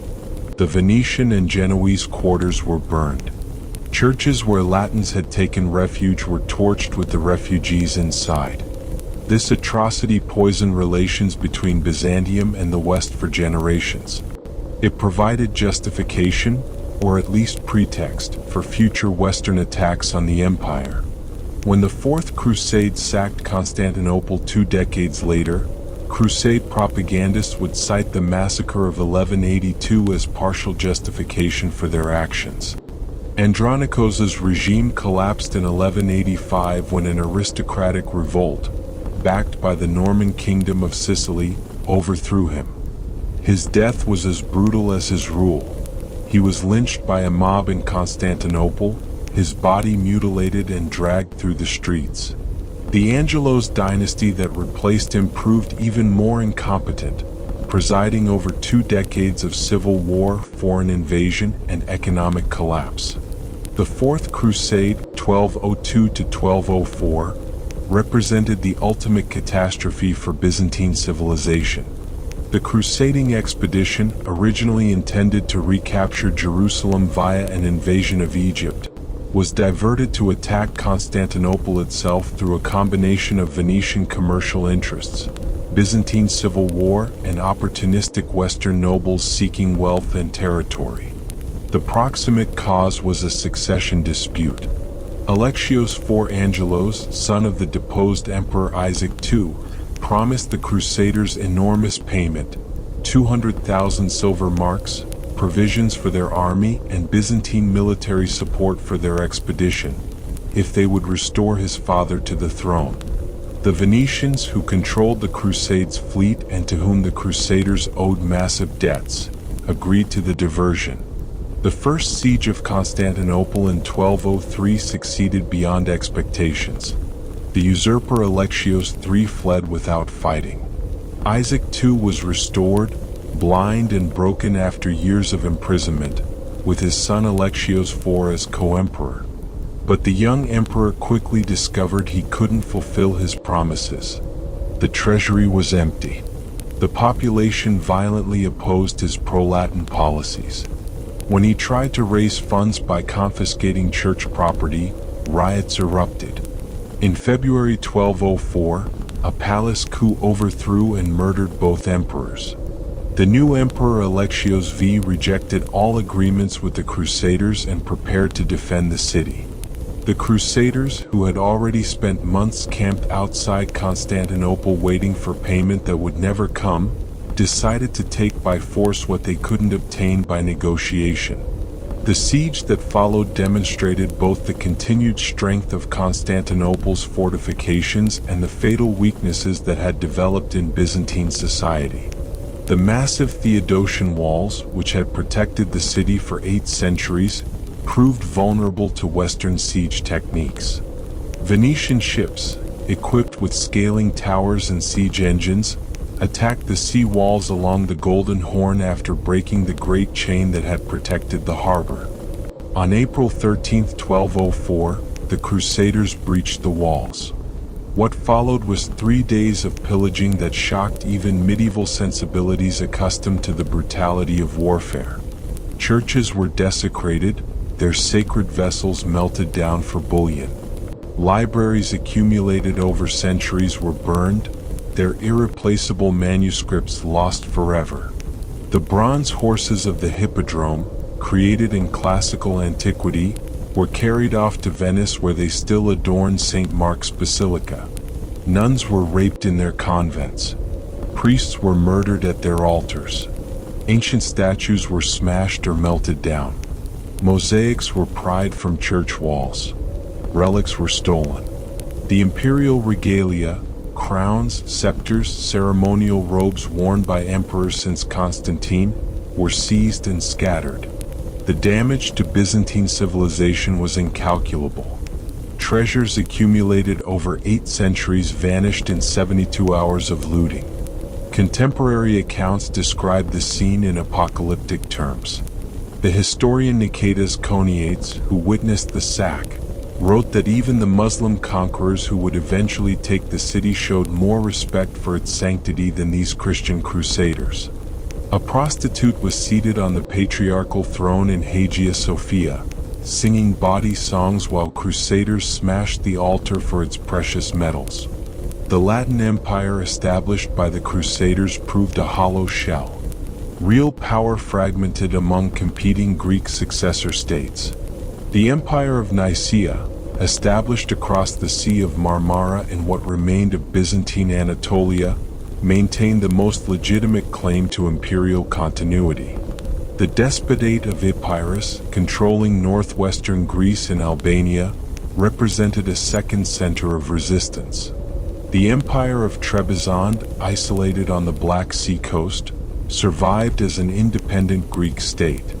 For 57 years, Constantinople remained in Latin hands, ruled by a succession of incompetent Western emperors who couldn't maintain the administrative systems that had made Byzantine government function. The city's population plummeted. Trade declined. The magnificent buildings fell into disrepair. The Latin Empire survived only through Italian financial support and because the Greek successor states spent as much energy fighting each other as fighting the Latins. Michael VIII Palaiologos, ruler of Nicaea, finally recaptured Constantinople in 1261 through extraordinary luck. His general Alexios Strategopoulos, conducting a reconnaissance with a small force, discovered that the Latin garrison had marched out to attack a Greek fortress. The city's gates were left defended by a skeleton force. Strategopoulos, seizing the opportunity, infiltrated troops through a secret passage and opened the gates. By morning, Byzantine flags flew once more over Hagia Sophia. The Latin Emperor Baldwin II fled so hastily he left behind the imperial regalia. The Greek population erupted in celebration. Michael VIII, informed of the miracle, immediately marched to Constantinople and entered the city on foot through the Golden Gate, following the route ancient emperors had used for triumphal processions. The restoration was complete, but the empire that returned was a pale reflection of what had been lost. The 57 years of Latin occupation had devastated Constantinople's economy and population. The empire's territory was fragmented, reduced to portions of Greece, Thrace, and western Anatolia. Italian merchants had established commercial dominance that would never be broken. The eastern Mediterranean's balance of power had shifted irreversibly. Michael VIII's reign, 1261 to 1282, focused on defending the restored empire against enemies surrounding it on all sides. Charles of Anjou, ruler of southern Italy and Sicily, planned a new crusade to restore the Latin Empire. The Despotate of Epirus refused to acknowledge Michael's authority. The Bulgarians pressed from the north. Most ominously, Turkish emirates in Anatolia, filling the vacuum left by the Seljuk Sultanate's collapse, pressed against the empire's eastern frontiers. Michael's response combined military action with sophisticated diplomacy. He stirred up rebellion in Sicily against Charles of Anjou, the famous Sicilian Vespers of 1282, eliminating the Angevin threat. He negotiated church union with Rome at the Council of Lyon, 1274, hoping papal protection would deter future crusades. He played off Bulgarian and Serbian kingdoms against each other, maintaining Byzantine influence in the Balkans. But these achievements came at terrible cost. The church union alienated his subjects, who viewed submission to papal authority as betrayal of Orthodox faith. The expensive diplomacy drained the treasury. The focus on Western threats allowed Turkish emirates to expand unchecked in Anatolia. When Michael died in 1282, he had preserved the empire but left problems that would prove insoluble. His son Andronikos II (1282–1328) immediately repudiated the church union, restoring religious unity at the cost of renewed Western hostility. His long reign witnessed the gradual erosion of imperial power despite genuine efforts at reform. The expansion of Ottoman power under Osman and his successor Orhan eliminated imperial control over most remaining Anatolian territories. The Catalan Company, mercenaries hired to fight the Turks, turned on their employers when payments lagged. Between 1305 and 1311, these Spanish adventurers ravaged Thrace and Macedonia, inflicting economic damage from which the empire never recovered. Cities were sacked, monasteries burned, agricultural land devastated. The Catalans' destructiveness exceeded anything the empire had experienced since the Fourth Crusade. The civil wars dominating the 14th century represented the most destructive internal conflicts in Byzantine history. The First Civil War, 1321–1328, between Andronikos II and his grandson Andronikos III revealed the extent to which imperial authority had fragmented. Different regions supported different claimants. Serbian and Bulgarian rulers intervened, seizing Byzantine territories as payment for their support. The Second Civil War, 1341–1347, between supporters of John V Palaiologos and John VI Cantacuzene saw both sides allying with Serbs, Bulgarians, and increasingly with Ottoman Turks, inviting foreign armies into imperial territory to settle domestic disputes. Cantacuzene's use of Ottoman troops to secure his victory gave the Turks their first permanent foothold in Europe. The rise of Ottoman power under Orhan, 1323–1362, Murad I, 1362–1389, and Bayezid I, 1389–1402, reduced the empire to little more than Constantinople and its immediate suburbs. The Ottoman conquest of Adrianople in 1369 gave the Turks a European capital closer to Constantinople than any Byzantine city. The empire's Balkan possessions were systematically conquered or reduced to vassal status. The Battle of Kosovo in 1389, where Ottoman forces defeated a coalition of Serbian and Bosnian armies, eliminated the last independent Christian power capable of challenging Ottoman expansion. Prince Lazar of Serbia died in the battle, and his son became an Ottoman vassal. The Serbian despotate survived as a puppet state until its final absorption in 1459. John V Palaiologos, 1341–1391 with interruptions, ruled during this critical period, watching helplessly as the empire dissolved around him. His desperate journeys to Western Europe seeking military assistance. He visited Hungary, Venice, Rome, Paris, demonstrated both his realistic assessment of imperial weakness and the ineffectiveness of traditional diplomatic solutions. His conversion to Catholicism in Rome in 1369, hoping to secure papal support, meant nothing to his Orthodox subjects and gained nothing from the West. He was briefly imprisoned in Venice for debt on his way home, the humiliation of a Byzantine emperor held for unpaid bills symbolizing how far imperial prestige had fallen. Manuel II Palaiologos, 1391–1425, represented the last emperor possessing both intellectual capacity and political energy for effective resistance. His extensive travels throughout Western Europe seeking military assistance established him as one of the most widely traveled medieval rulers. He visited Venice, Paris, London, discussing theology with scholars, debating philosophy with princes, pleading for help that never came in sufficient quantity.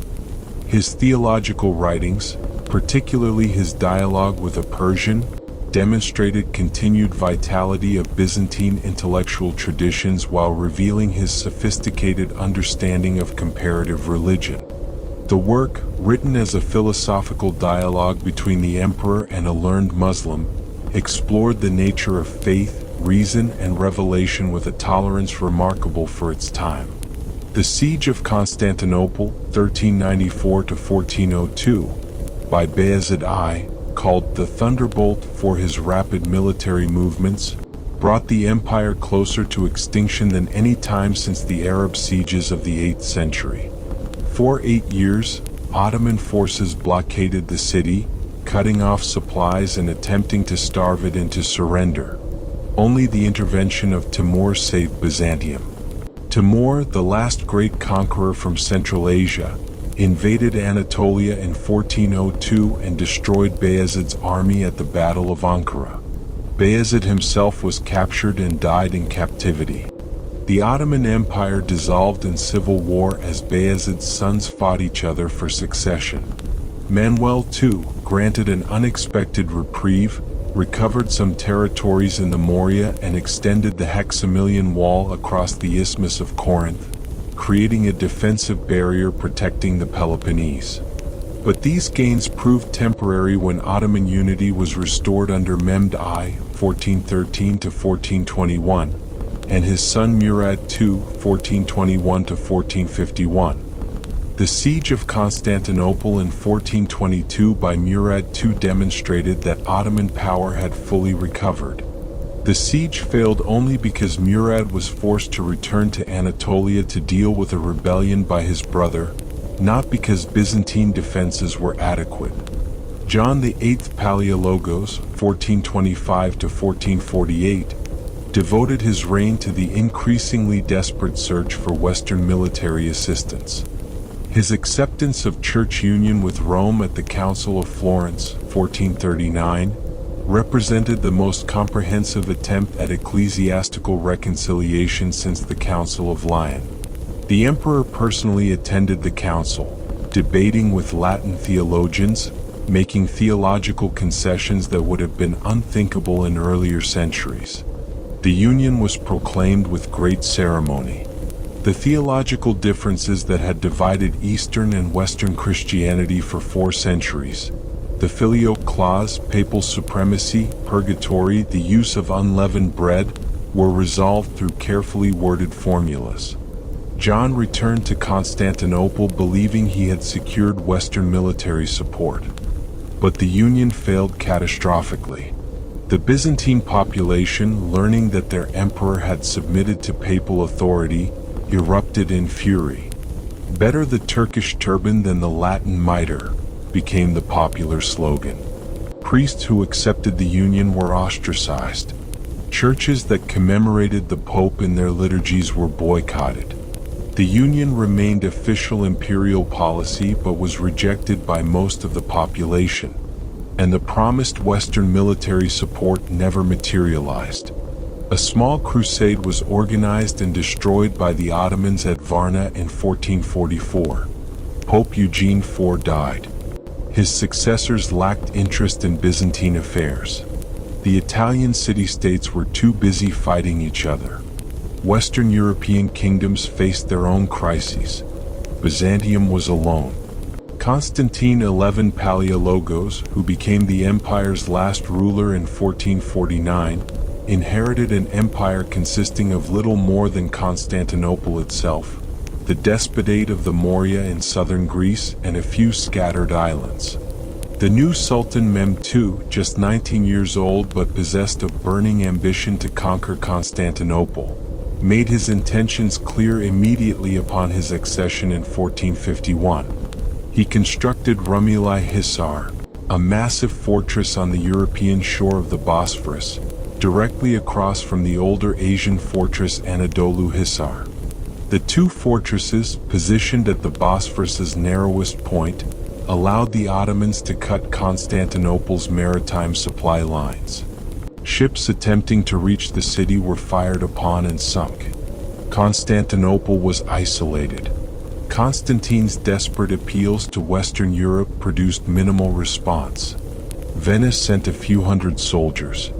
Genoa sent its famous general Giovanni Giustiniani Longo with 700 men.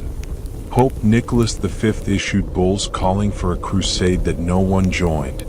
The total defense force available to Constantine numbered perhaps 7,000 men, Greeks, Italians, a handful of volunteers from various nations, facing an Ottoman army that modern estimates place at 80,000 to 100,000. The final siege began on April 6, 1453.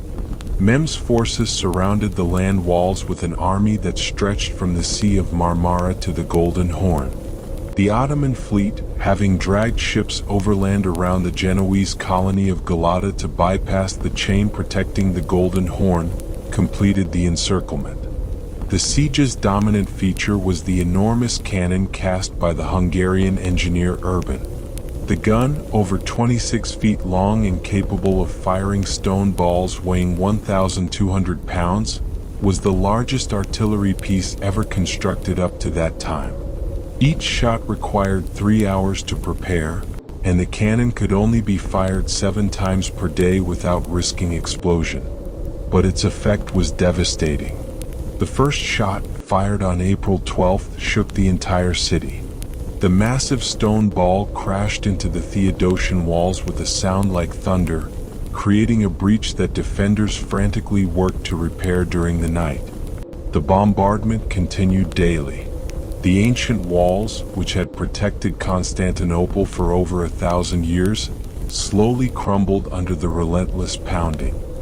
For 53 days, Constantinople's defenders repelled assault after assault. Giovanni Giustiniani Longo, commanding the defenses at the most critical section of wall, proved a brilliant tactical commander. Every breach was repaired during the night. Every assault was thrown back. The defenders, vastly outnumbered, fought with the desperation of men defending not just a city but civilization itself. Constantine XI personally led counterattacks, his purple boots stained with blood and mud, fighting alongside common soldiers. Unlike emperors of earlier eras who commanded from safely behind the lines, Constantine shared his men's dangers. Contemporary accounts describe him everywhere the fighting was fiercest, inspiring defenders through personal example. On the night of May 28th, Constantine addressed his officers one final time. He spoke of duty, honor, faith. He reminded them they defended not just a city but the legacy of Rome, the patrimony of Christianity, the heritage of their ancestors. He asked them to forgive him for any failures of leadership. Hardened soldiers wept. The final assault came at dawn on May 29th. After a night of continuous bombardment, Mehmed threw everything into one overwhelming attack. The Janissaries, the Sultan's elite slave infantry, stormed the breaches in waves, climbing over the bodies of their fallen comrades. Giovanni Giustiniani Longo, wounded by a culverin shot, was evacuated from the walls. His departure caused panic among the defenders. Constantine, learning that the end had come, removed his imperial regalia. He reportedly said, "The city is fallen and I am still alive." Then he drew his sword and charged into the Ottoman ranks at the head of his remaining guards. His body was never definitively identified among the thousands of Christian dead. Some accounts say he was killed by Turkish soldiers who didn't recognize him. Others claim he removed all insignia and died anonymously as a common soldier. By mid-morning it was over. Ottoman soldiers poured through the breached walls. The defenders, exhausted after 53 days of constant fighting, could no longer hold. Hagia Sophia, where thousands of citizens had taken refuge praying for a miracle, was forced open. The refugees were enslaved or killed. The great cathedral, which had sheltered Christian worship for 916 years, fell silent. Sultan Mehmed entered the city through the Adrianople Gate and rode to Hagia Sophia. Dismounting, he picked up a handful of dust and poured it over his turban in a gesture of humility before God. Then he entered the cathedral. A soldier was chipping at the marble pavement. "Why do you do this?" Mehmed asked. "For the faith," the soldier replied. Mehmed struck him. "For you," he declared, "the treasures and prisoners. The buildings are mine." He ordered Hagia Sophia converted into a mosque. The Christian mosaics were plastered over. A mihrab was installed indicating the direction of Mecca. The great bells were silenced. The first Muslim prayers echoed through the vast space on Friday, May 31, 1453. The fall of Constantinople sent shockwaves throughout Christian Europe. Bells tolled in Rome, Paris, London. Pope Nicholas V called for a new crusade that never materialized. Humanist scholars mourned the destruction of manuscripts and monuments. But Western Europe, divided and distracted, did nothing. The Despotate of the Morea, ruled by Constantine's brothers Thomas and Demetrios Palaiologos, survived until 1460. Their final resistance demonstrated the continued vitality of Byzantine political traditions even in extremity. But their inevitable submission marked the end of over 2,000 years of continuous Roman imperial history stretching back to Augustus. The Empire of Trebizond survived until 1461 as the final Byzantine successor state. Its conquest by Mehmed II eliminated the last vestige of imperial independence, completing the Ottoman absorption of the Byzantine heritage. The last emperor of Trebizond, David Komnenos, was executed along with his sons, ending the last branch of the imperial line. Yet the legacy of Byzantine civilization extended far beyond political collapse. The transmission of Roman law through the Basilica influenced legal development throughout Eastern Europe and Russia. Byzantine artistic and architectural traditions continued flourishing under Ottoman patronage. Mehmed II himself became a major patron of Byzantine scholars and artists. The migration of Byzantine scholars to Italy accelerated the Italian Renaissance, bringing with them manuscripts of classical texts that had been preserved in Constantinople's libraries for centuries. Cardinal Bessarion, Greek archbishop who had attended the Council of Florence, donated his vast collection of Greek manuscripts to Venice, forming the core of what would become the Marciana Library. These texts, Plato, Aristotle, the Greek tragedians, historians, mathematicians, reintroduced Western Europe to classical learning that had been largely forgotten. The fall of Constantinople fundamentally altered the balance of power in the Mediterranean world. Ottoman control of the Bosphorus and Dardanelles forced European merchants to seek alternative routes to Asian markets, directly contributing to the age of exploration. Portuguese expeditions around Africa and Columbus's westward voyage were partially motivated by the need to bypass Ottoman-controlled trade routes. Byzantium's fall thus inadvertently contributed to European global expansion. The Orthodox Church, which had been so intimately connected with imperial authority for over a millennium, survived and adapted. The ecumenical Patriarch of Constantinople continued to function under Ottoman rule, serving as ethnarch, leader, of all Orthodox Christians in the Ottoman Empire.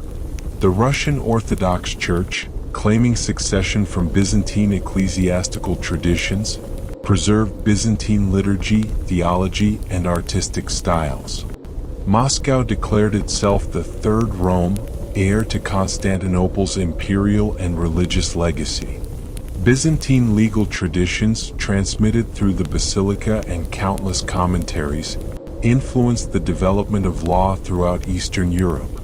When modern European states began codifying their legal systems in the 18th and 19th centuries, they drew heavily on Roman law as preserved and transmitted by Byzantine jurists. The very concept of a comprehensive legal code, systematically organized and universally applicable, descends from Justinian's Corpus Juris Civilis.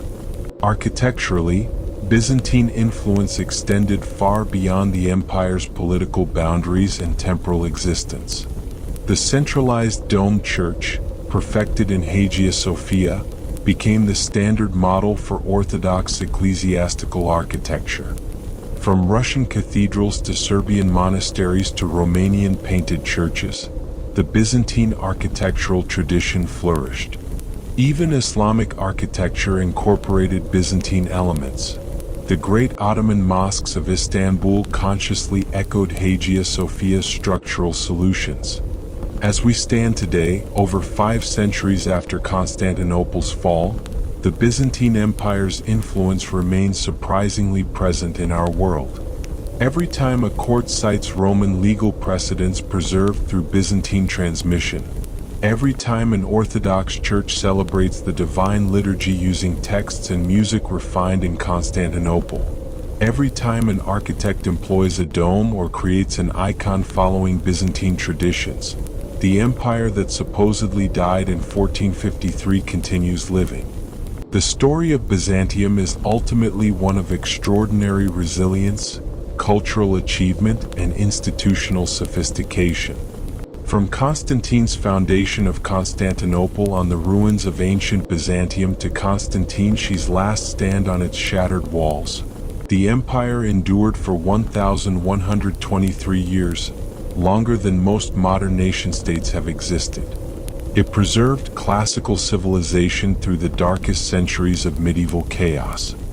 It developed a distinctive synthesis of Roman political traditions, Greek cultural heritage, and Christian religious devotion that created something genuinely new and lasting. Perhaps Byzantium's greatest achievement was simply its survival against overwhelming odds. No other state in history endured so many existential threats: Persian invasions, Arab conquests, iconoclastic controversies, Bulgarian wars, Crusader betrayals, Turkish expansion, and continued functioning as a coherent political entity. The empire's ability to adapt, transform, and reinvent itself repeatedly enabled it to overcome challenges that destroyed other civilizations. And so we return to our opening question.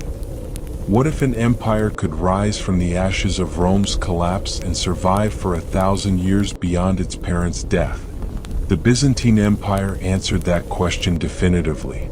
It not only survived, it flourished, creating a civilization whose cultural, religious, legal, and artistic achievements continue influencing our world today.